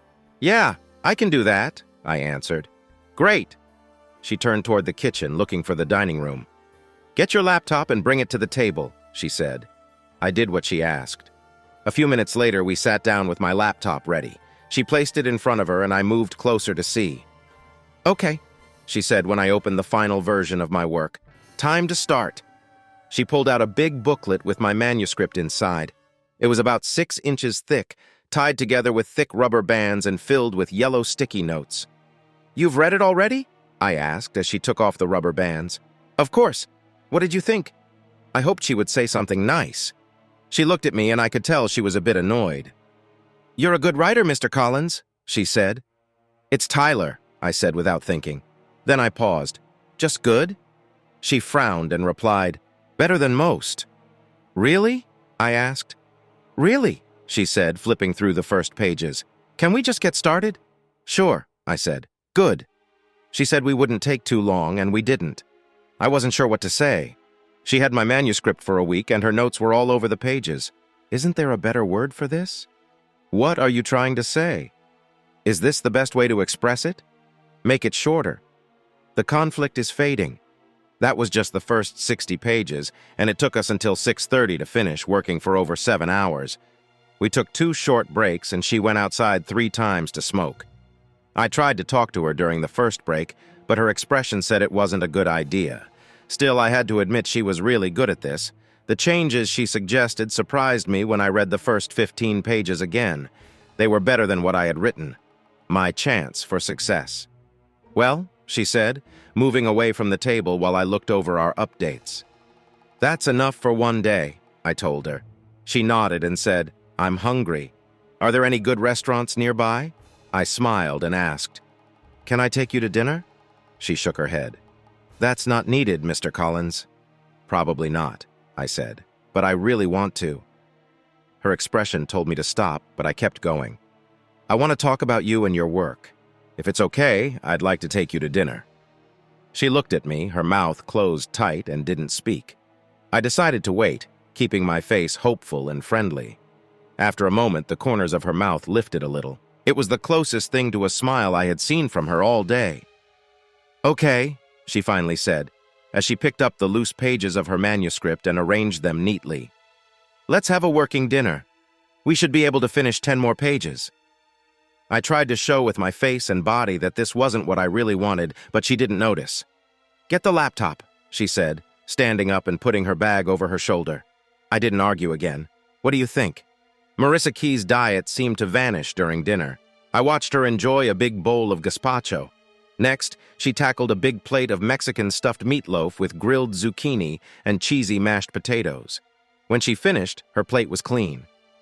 "Still hungry?" I asked, looking at my half-eaten sandwich and fresh fruit. "Sure," she said, pushing her plate aside and taking mine. We continued to work on the manuscript while we ate. We were moving faster now. I began to trust her suggestions, and she got better at understanding my writing style. Just as Marissa took her last bite of fruit, the waitress came over. It was Nicole, who owns the restaurant with her husband. She looked at our plates and then at Marissa. "Dessert. What do you have?" Marissa asked, still focused on the laptop. Nicole seemed surprised. I shrugged and gave her a smile. Nicole shared the dessert choices, and Marissa picked the bananas Foster with cinnamon ice cream. "2 spoons," Nicole said. Marissa looked at me and then asked, "Do you want some, Mr. Collins?" I just smiled and shook my head. "Just coffee, please." Nicole almost laughed, but Marissa didn't see me. "Could you stop calling me Mr. Collins?" I asked. "It's your name," she said, pointing at the paper. "What about this?" "I'd rather be called Tyler," I replied. "We're probably the same age, right?" "Whatever," she said, clearly a bit annoyed. "Fine, Tyler, I'll call you Tyler. So, Tyler, what should we do here?" "Tyler?" "Yeah," I said, smiling at her irritation. "Let's change it." "How?" "What's your idea?" "I want you to tell me how to make it better," I explained. "We've spent the evening working on this, and I really need to learn from you. I want to know how you see mistakes." She frowned for a moment, then quickly looked at the laptop. She saved the work on the hard drive and a flash drive. After that, she closed the laptop, set aside the papers just as Nicole came in with dessert. Picking up her spoon, she took a bite and turned to me. "Sure, here's a simpler version of the text." "Okay, what do you want to know?" "How old are you?" "I'm 25. "How did you start editing?" "I'm in grad school at Northwestern working on my doctorate. This job helps me pay my bills. I studied English and creative writing." "Have you written anything?" Her face showed some anger and she didn't answer. "How long have you been editing professionally?" I asked. 4 years. "Why do you do it?" "Like I said, it pays the bills. School is expensive, you know." I nodded. "How long did it take you to go through my manuscript?" "There's no need to be upset," she said, squinting at me. "I'm not upset," I replied. "I'm just curious. You took 2 months to send this to me and I got it last week, right?" "It took me 3 days," she said, eating more bananas quickly. "This is good, by the way. Want to try some?" "No, I'm fine," I said, but she held a spoonful of ice cream and banana in front of me. "Really? Try it." So I rolled my eyes and took a bite. "You're right." I took the spoon from her and enjoyed the dessert. She smiled, the first real smile I had seen all day. I had it on Sunday morning. I worked 17 or 18 hours a day for 3 days. I asked her what she did first. She said she read through everything twice. "Can you read fast?" I asked. She shook her head. "I'm quick, but not a speed reader," she explained. "The second time goes faster because I know what to look for. I can see where the story gets weak or if something doesn't make sense." I nodded, admiring her skills. I realized I still had a lot to learn. When she finished her dessert, she offered me her spoon again, but I waved it away. That made her happy. After that, I asked, "So, how many times did you read it?" "Maybe 12 or 14 times," she said. "That's a lot." "Do they pay you well for this job?" She paused before saying, "It's enough to pay for my expenses while I'm here." "They want me to drive to and from Chicago every day. It's not practical." I took out my phone. "Who are you calling?" she asked. She looked surprised when she asked, "They pay for your room and food?" I nodded. She quickly shook her head and tried to grab my phone. I turned my body to keep it away from her. "Natalie?" I said when she answered. "Hello, Tyler," she replied softly. I pictured her like an old character from a TV courtroom, smoking while talking. "Marissa is here," I told her. "Good," Natalie laughed. "What's the plan?" She needed someone to pay for her room and food while she was visiting, but she mentioned it was only an hour away. "That's 2 hours we waste driving when we could be working," she added. "Exactly," I agreed. Natalie paused for a moment before saying something else. "Are you ready to set everything aside until this is done?" "Yes," I said, looking at Marissa, who looked really mad. Natalie sighed. How much could a room cost in Podunk, Illinois anyway? And Natalie? I asked. What? She replied. This was my idea, I said, keeping my gaze steady at Marissa. She's upset. I'm the one asking for this, okay? Natalie laughed lightly, but it was a bit hard. I told you she's strong, I said. No, I answered. You only gave me a brief warning and now it's real. Natalie thought this was really funny. She was still giggling when I put my phone away. Do you have school costs? I asked as I slipped my phone into my pocket. The money for rooms and meals should be covered by those who can pay. Okay, she said, but her angry look didn't fade. She walked off to the restroom and then came back to grab her things. 8 o'clock, she said, staring down at me. See you then. The next day, we worked through another 70 pages of the manuscript and made changes to the first 60. By the end of the day, I felt really tired in my mind and body. Marissa looked serious as I rubbed my sleepy eyes. Tomorrow, then, she said, standing up and putting her stuff back in her bag. Wait, I said, reaching for her arm. She pulled it away and glared at me. What? Why are you so mad? I asked. You've been upset all day. You shouldn't have done that, she said. Done what? I asked. Set up the hotel room and meals. She looked at me with anger. I didn't just do it for you, I said. I want us to finish this quicker. 2. Yeah, she replied, still angry. Whatever. I just don't get why this is such a big deal. Because they don't want freelance editors who ask for too much, I explained. If we do, they'll just find someone else. Okay, she said. You got what you wanted, but I might lose jobs because of it. I could only look at her, feeling ashamed. I tried to help her, but maybe I hurt her chances. I picked up my phone and called Natalie. Is everything still going well? She asked, her voice rough. Yes, I replied. Marissa is amazing. Natalie laughed. Yeah, right. No, I said firmly. We're really making progress. That's great, kiddo, she responded, recalling our call yesterday.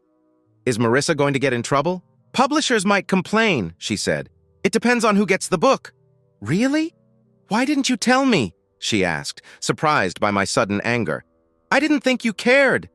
Then don't do it, I replied. I'll take care of it myself. Okay, Tyler, Natalie said. I'll sort it out, she continued. Really? We can't take that chance. I looked at Marissa. She seemed even angrier now. You really like her, don't you? Natalie asked, surprised. She's great, I said. I want to make sure she'll work with me next time. Okay, Natalie agreed. Consider it done. We'll share the cost if that's okay with you.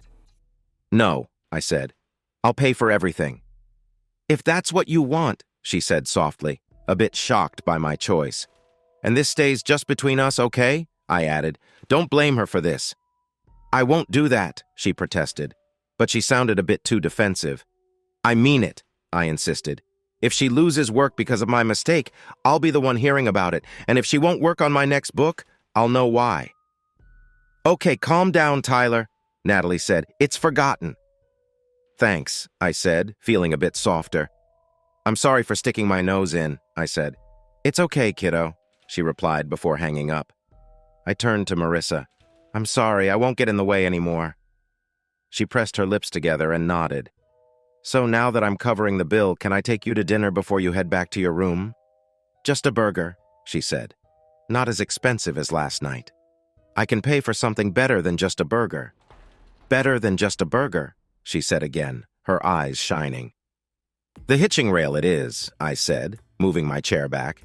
We drove to the restaurant in our own cars, and I got there first.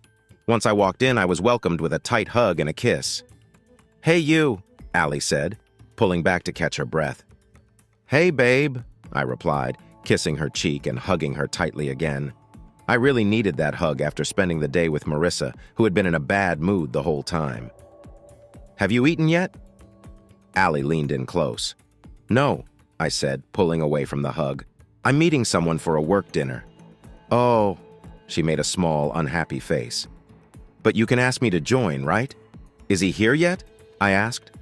I noticed Marissa getting out of her car and walking toward the door. She is? I said, pointing at her. You're not serious, are you?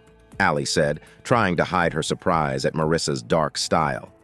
Just be nice, I whispered as Marissa walked in. Marissa, this is Allison, my girlfriend. Marissa nodded at me, looked at Allie, and reached out her hand. Allison? Allie tried to smile as she shook Marissa's hand, but her eyes were focused on Marissa's heavy makeup and spiky hair. Is it okay if she joins us for dinner? I asked Marissa. Your ticket? Marissa shrugged. Invite whoever you want. Soon we were sitting down and looking at the menu. So do you want to work on this or what? Marissa asked me, looking curious. Work on what? Allie asked from my left, joining the talk. A book, Marissa said, glancing at me. I've written a book, I explained. Really? Allie frowned, sounding unsure. A book about what? Her curiosity grew. His agent?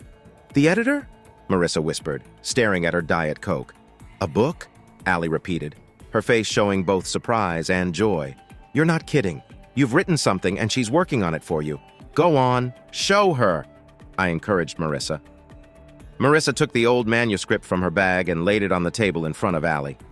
Wow, Allie said, touching the title before looking through the pages. It's so big! She turned to me. I was going to tell you once we found a publisher, I said. Not that it's a secret. I looked straight at Marissa as I spoke. So how do you find a publisher? Allie asked, her eyes still on the manuscript as she flipped through it. The next hour flew by as we chatted about when and why I started writing the book, what it was about, and all the steps to get it published. I tried to get Marissa to join in on our talk, but she seemed content just enjoying her burger, fries, and a basket of cookies for dessert. She only gave one cookie to me and Allie. Sometimes she shared a little about how publishing works, but not much. Then Allie asked her a direct question, and Marissa had to answer. How many books have you edited so far? Allie wanted to know.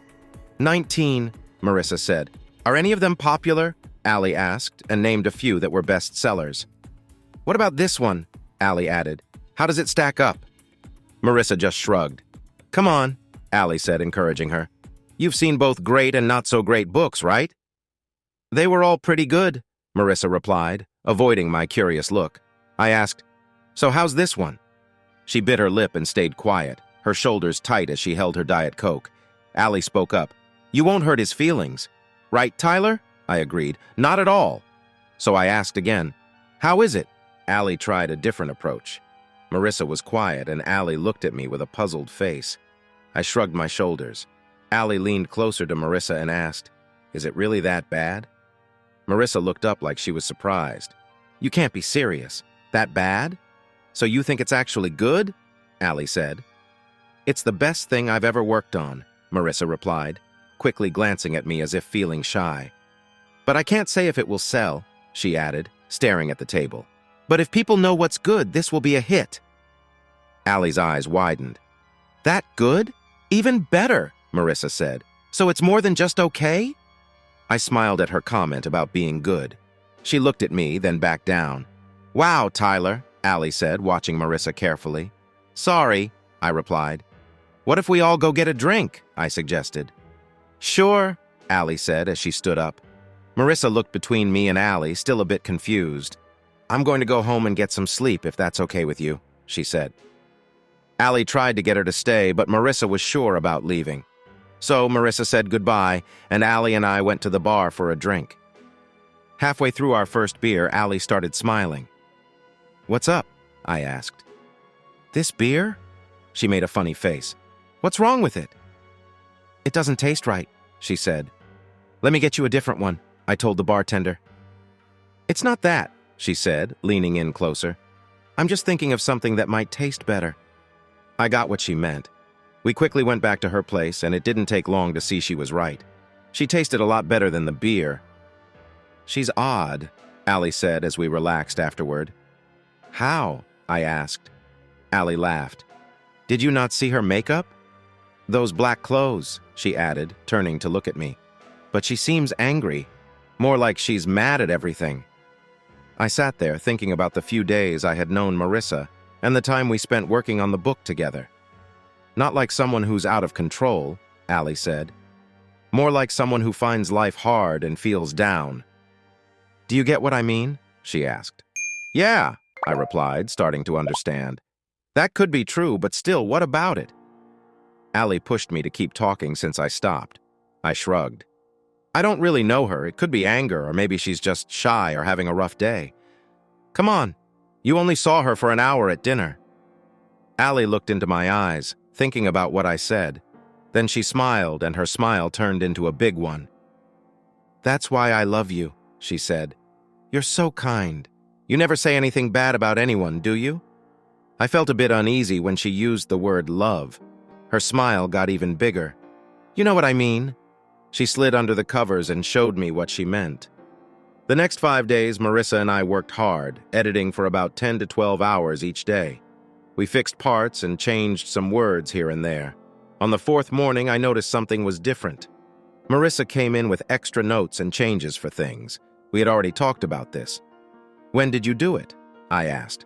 "What?" she answered, sounding annoyed with my questions about things we had already covered. "Changes we've made before." "At night, after dinner," she said. "So what's the difference?" I asked. "It has to be done." I thought she would go back to work for another 4 or 5 hours while I stayed in the shop trying to fix my dad's old tools and manage his numbers. I didn't think before I spoke. She rolled her eyes at me and looked upset. "All right, now you know. Can we get back to work?" she said. That was when I realized she wasn't really mad at everything. Allie was wrong about her. Marissa got angry sometimes, but it wasn't because she couldn't handle silly things. She was serious about her job and got upset when she lost her focus. I smiled at this thought and decided to check my idea. "So, do you have a boyfriend?" "None of your business," she said, not looking up from her laptop as she typed away. "Have you ever been married?" I asked her. She didn't reply right away. Instead, she pointed to a part of the manuscript we just talked about. "Are you sure about this?" I asked again. "Yeah," I answered. "What about kids? Do you have any?" That was it. I had pushed too far. "What the heck?" she said. "Who cares? Tyler, my personal life is not your business. This book is what we should focus on, got it?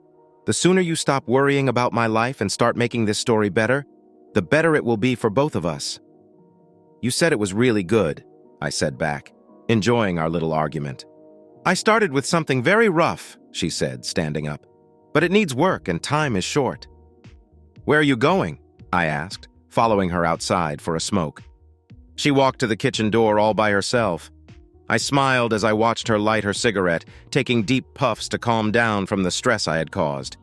Just then, I saw my dad pull into the driveway. I watched him get out of the truck and noticed a stranger smoking on the back porch. The shock on his face was priceless. I had told him about the editor, but I didn't say much about her. He had been at the rehab clinic for most of the last 2 weeks, so he hadn't met her yet. As he walked toward her, he quickly greeted her and moved past her. I couldn't help but laugh a little. She smiled and nodded at him while he opened the door and went into the kitchen. "Is that how he started?" I asked, still smiling. "Yep," he replied. "What do you think of her?" I asked. He turned to look at her and then back at me. "You're joking, right?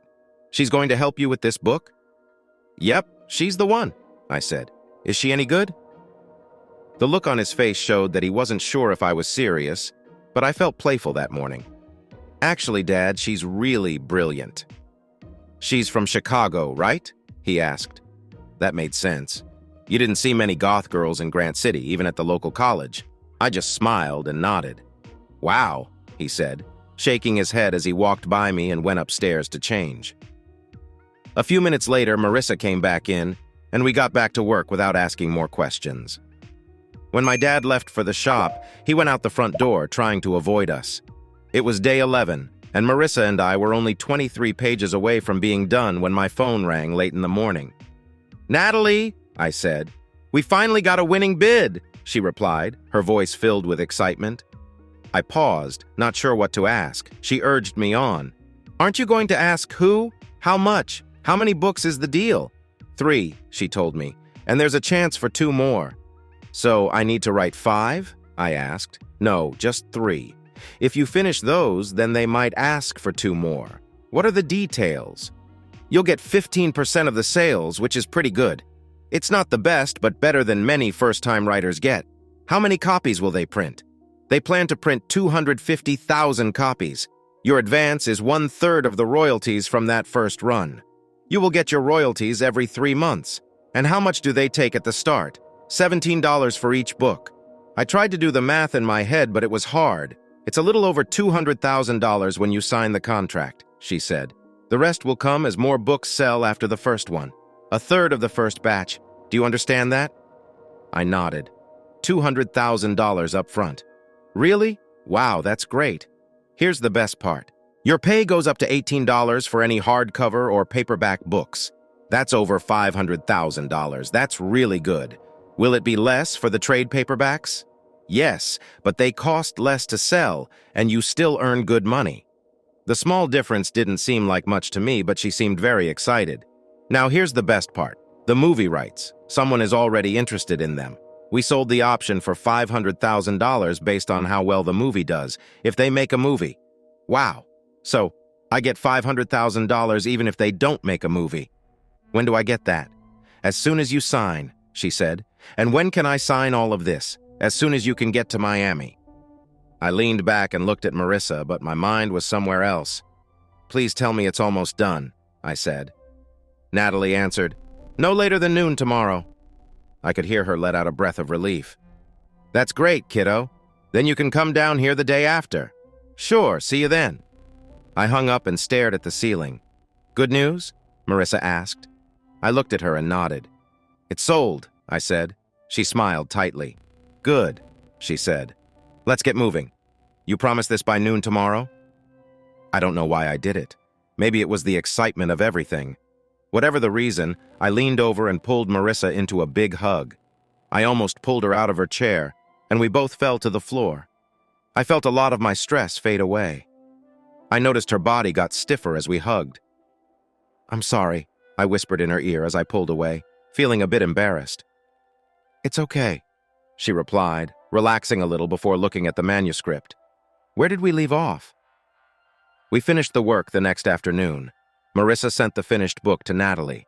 Then she sorted the papers and tied them together with rubber bands before putting them into her big bag. Let's go out to celebrate, I said. She looked at me and shook her head. Come on, I said again. Just one last meal at the bar and grill. They have a new dessert. She thought for a moment, but I kept pushing. I know you might be tired of me. You probably want to go find a nice place to eat in the city. But we should start a fun tradition.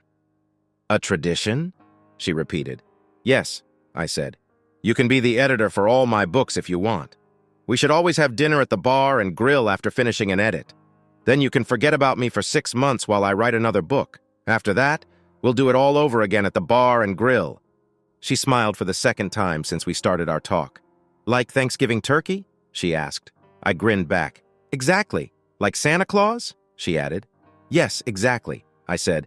Even if we are just starting a new tradition, it has to start somewhere. She smiled bigger now. It was a nice smile, even with her dark lipstick. Should we call your girlfriend? She asked. I shook my head. Nope. She tilted her head. Why not? Because we're starting a tradition, I told her. I don't know if we will still be together next year when we do this again. If we are, then we'll have to invite her because of the tradition. Marissa pretended to understand. Seriously? She said. Exactly, I replied. Okay, she said, standing up and packing her things. Pick me up at 5:30. I'll be ready by 5:45. Soon we were sitting at the bar and grill.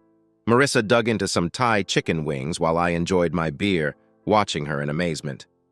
What? She asked, noticing me staring as she cleaned sauce off her fingers. I just can't believe you can eat so much and still look so good, I said. Well, skinny, she replied, pushing her empty plate away. I know what I look like, I smiled. So how do you do it? I don't know, she said with a shrug. Just lucky, I guess. What do you want to do with your life? I asked, remembering she was in graduate school. Why are you studying writing? She replied. I love books, they're my passion. Do you want to teach? I wondered how someone so unique could stand in front of a serious class. Well, maybe, she smiled as our dinners came. She had a burger with sweet potato fries, and I had a grilled chicken sandwich with fresh fruit. Sorry, but I can't eat like you. I'd gain too much weight, I joked. I really want to write, she said, taking a big bite. Books, short stories, poems, well, probably not poetry, she added. Short stories are nice, but they don't pay enough. I really need to focus on books. Got any ideas? I shook my head while she stuffed more fries into her mouth after finishing her burger. I need more life experience, she said after she swallowed. What about you? I asked. What are your life experiences? Are you married? Engaged? Do you have any kids, or do you have brothers or sisters? Where do you come from? Tell me about Marissa. Not much to say, she started. I was born and grew up in Chicago. I have a half-sister. My mom and dad split up when I was 7. I've seen my dad about 10 times since then. My mom is a teacher and my sister is a lawyer. I'm not dating anyone right now. I nodded. So your sister, the lawyer? I asked. Yeah, she said, looking at me carefully. Susan is my sister, but she has a different dad. We have the same mom. I was surprised. No wonder Natalie laughed before. Don't be upset, Marissa said, noticing how I reacted when Susan mentioned knowing an agent. Was she lying? Well, kind of, Marissa said. I do know the agent. She read your manuscript and told me that I should check it out and find someone to look at it for you. So she sent it to me, and I thought it was amazing. So you called Natalie? I asked to be sure. Marissa nodded. I've worked with her before. I told her I found a great new book that needed an agent. After some asking, she agreed to read it if Susan could deliver it. That was all it took. I leaned back in my chair, soaking it all in as we ate in silence. Done. Pouting. Marissa pushed her plate aside and reached for a piece of melon on my plate. I laughed. There was no reason to pout. Well, you really helped me, she said with a shrug. I just wish I had known sooner. What does it matter? I replied. I wouldn't have pushed Natalie to pay for the room so hard. She shook her head. It's still business, remember? And what about your cut? Do you get anything? She shrugged again and didn't answer. Natalie will probably give me a small bonus. Not a lot, but something. So what do you get out of it? I asked. She smiled at me. You're joking, right? I know it's not just because you like being around me. You've made that pretty clear over the past 11 days. It's so another good writer can have a chance, she said. I shook my head. Fine. She said it was true. Natalie agreed to be my agent. If I can write a book and if it's good, that's fair enough. So now you know everything, right? I guess so. The waitress came by and took our dirty plates. Marissa ordered warm peach melba and a glass of Pinot Grigio. I asked, so how is Susan doing? She responded, she likes you, while finishing her drink and glancing at the kitchen, waiting for her dessert. A lot. Is she seeing anyone? I asked. Marissa looked back at me. Do you really want to know? What did that mean? She made it sound like they were just casual friends. That wasn't my choice, I said, feeling anger rise in me. Come on, Tyler, she frowned at me. Calm down. It's fine if that's all it was. I'm just saying... Saying what? I asked. That I only cared about her for fun? She told me to relax. I don't really know how you feel about her, she added. I nodded, trying to calm myself. Who's that over there? Marissa asked. Don't change the subject, I said. She's been looking at you for 20 minutes, and I can't tell if she likes you or not. I started to turn around, but Marissa grabbed my arm. Don't look, she warned. She looks a lot like your girlfriend. What's her name? Allison, I replied. Yeah, that's her, and she's with a guy and a baby. That's my ex-wife, I said, with her new family. Marissa frowned and took a bite of her dessert when it arrived. Want a bite? She asked with her mouth full of peaches, ice cream, and raspberry sauce. I shook my head and enjoyed my coffee instead. So that's her new husband and baby, I said, stealing a quick look. It was definitely Kristen, and she was staring at me. Randy looked upset. Kristen turned away, but Randy kept looking. Marissa said something with her mouth full again, and I missed it. She swallowed, took a sip of wine, then spoke quietly. That's not his baby. What do you mean? I asked. Of course it is. That's why she left to be with him and start a new family. When was the baby born? Why does it matter? Because there's no way that baby is his, she said as she looked into my eyes. I noticed a bit of fear and sadness on her face. I didn't understand what was going on. It's his, I said again. Look at him, Tyler. He's about 5 or 6 years old, maybe. He's strong, with dark hair and very dark skin. Now look at the baby. He's big. He's probably around a year old. He's even bigger than most babies. Kristen isn't that big, and the baby has blonde hair and blue eyes. I could see the blue from where I was. So what are you trying to say? I asked, knowing what she was hinting at. You have light brown hair, she said, taking a sip of her wine and glancing at Kristen's table. "I bet you were blonde when you were little." "He's not mine," I insisted. "And you have blue eyes, too. Big blue eyes. Your skin is light, not dark like what's-his-name." "He's not my baby," I whispered, feeling my voice grow quiet as I counted the months in my head. "When was he born?" I shrugged. "I don't know." She nodded. "You might want to find out." She pushed her half-eaten dessert away and finished her wine. We left without saying anything, and I could feel Kristen watching me as we walked by. "It's a simple question," I said to Allison, but she wouldn't look at me. That told me a lot. "How long have you known?" I asked, pressing her for an answer. She shifted in her seat. "How long?" I raised my voice. "It became pretty clear about 6 months ago," she mumbled. "When was he born?" Allie shot back. "What does that matter?" I asked. "I want his birth date," I insisted. "When was it?" she asked. "August 17th last year," she replied.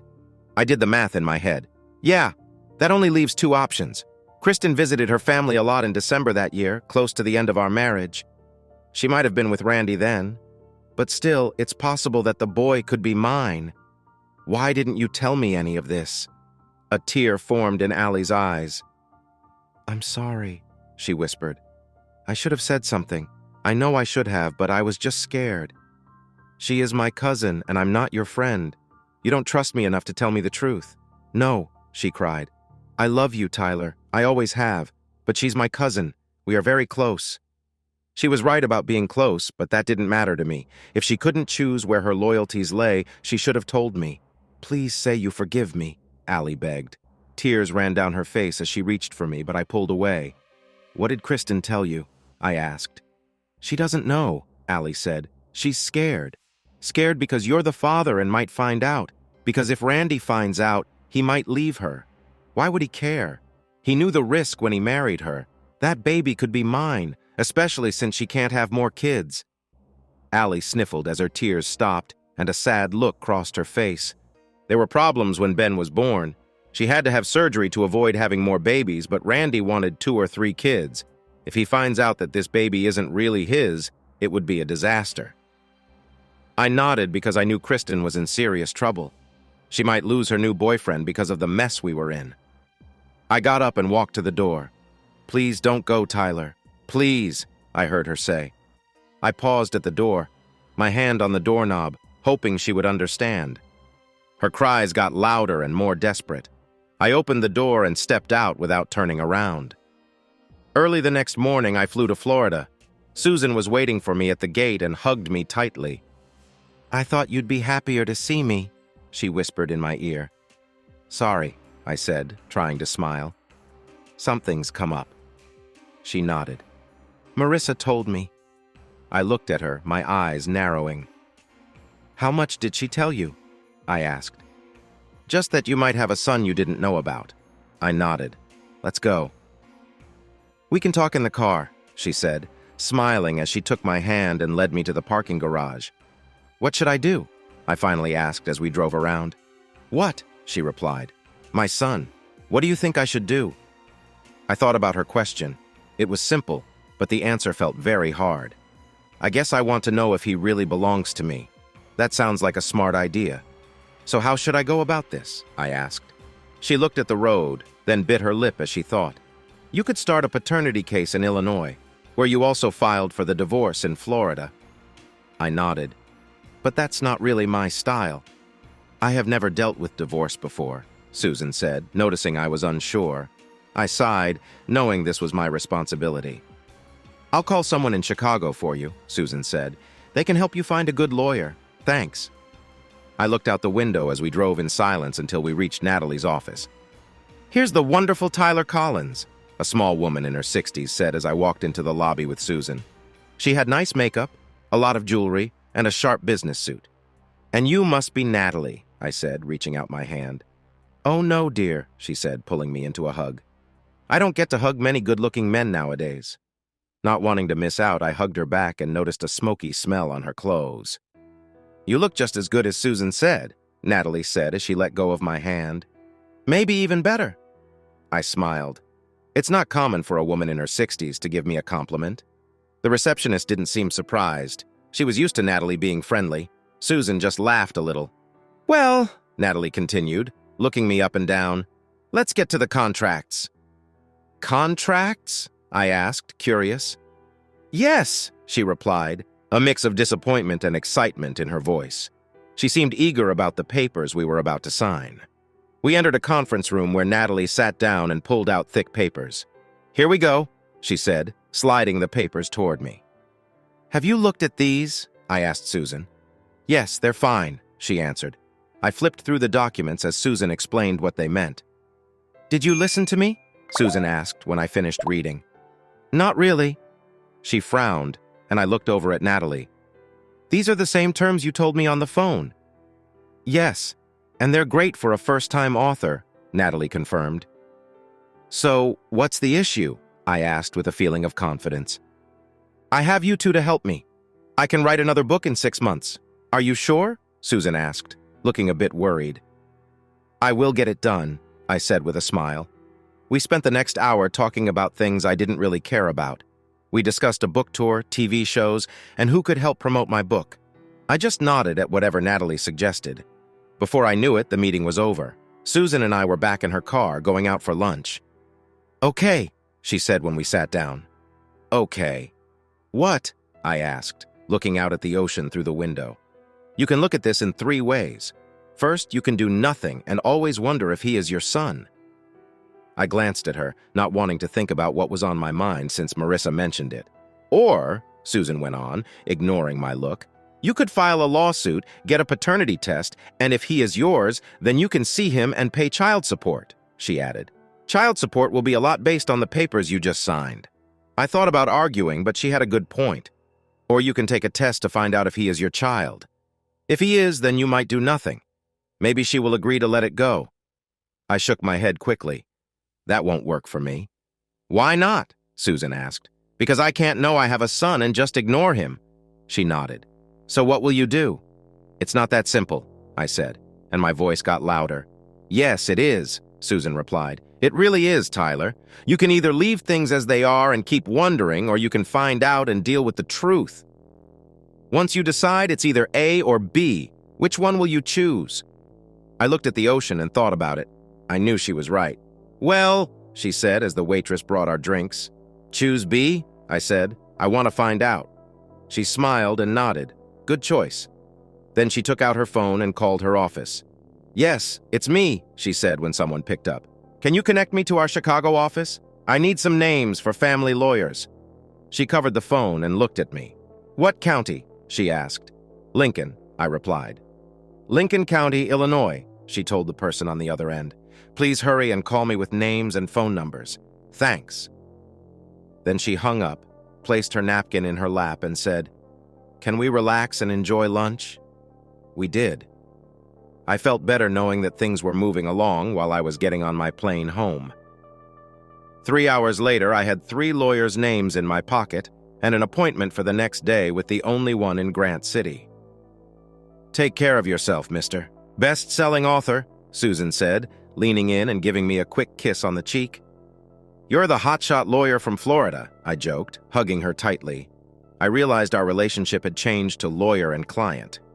So, James McNally, I said, looking up from my divorce papers, do you think this boy with Walters could be mine? I nodded. Why do you think that? He asked. He was definitely born while we were still married, I explained. Were you apart then? I shook my head. That didn't happen until 2 or 3 weeks later. He nodded. Did you talk to her during that time? Just once, I said. And what about Walters? I shrugged. No idea. Was there a chance they were together? I'd bet my life on it, I replied. She was in town for a few weeks and they were married by the time the boy was born. He nodded. Did she seem pregnant at the divorce hearing? I thought for a moment. She just looked a bit heavier. He stared at me, thinking deeply. There's more, he said. He looks like you. I said, he has light skin, blonde hair, and blue eyes, not like Randy. And none of those features are from Kristen except the blue eyes. Her hair is dyed and she has darker skin. Okay, he said, leaning in closer.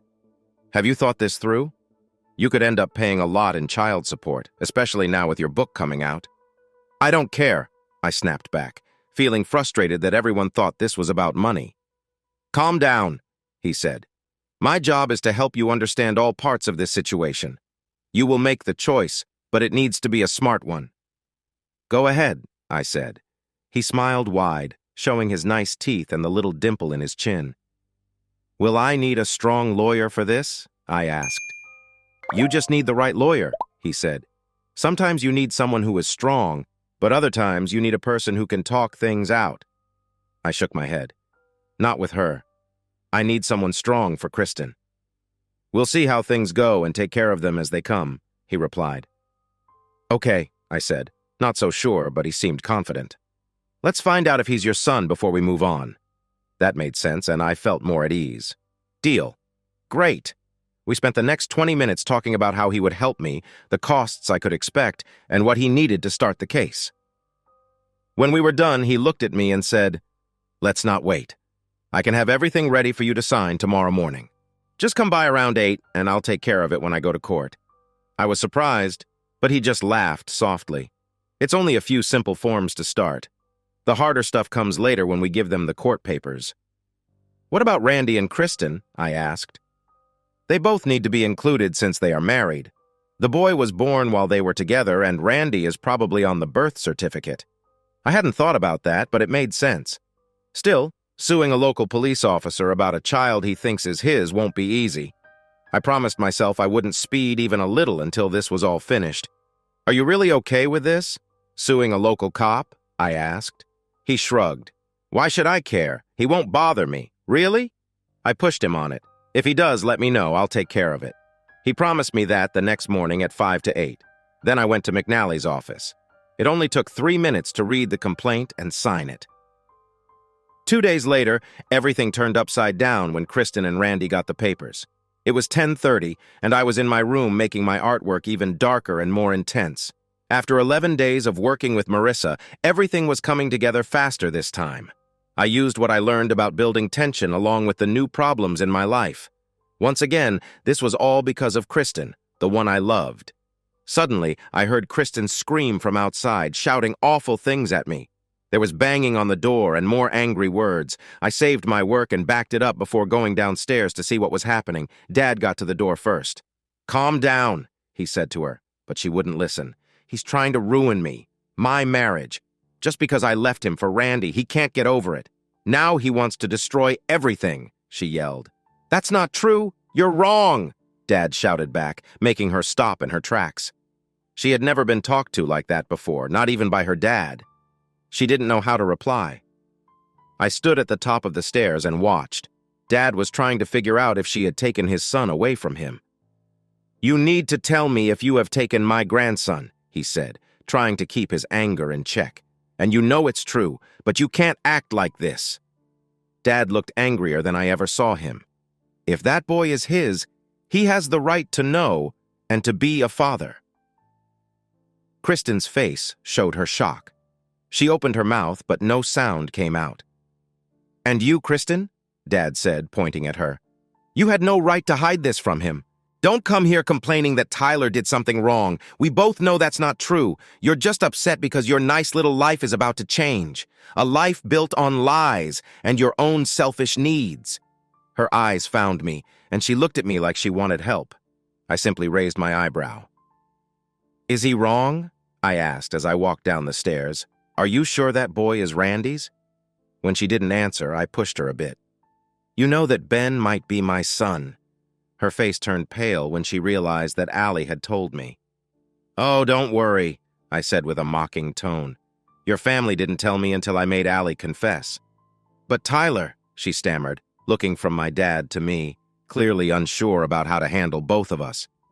You've known for over 6 months. End of part 1. Stay tuned for part 2 coming in just 4 hours. Thanks for listening to One Infidelity Hit. If you liked what you heard, don't forget to hit that subscribe button and drop us a like.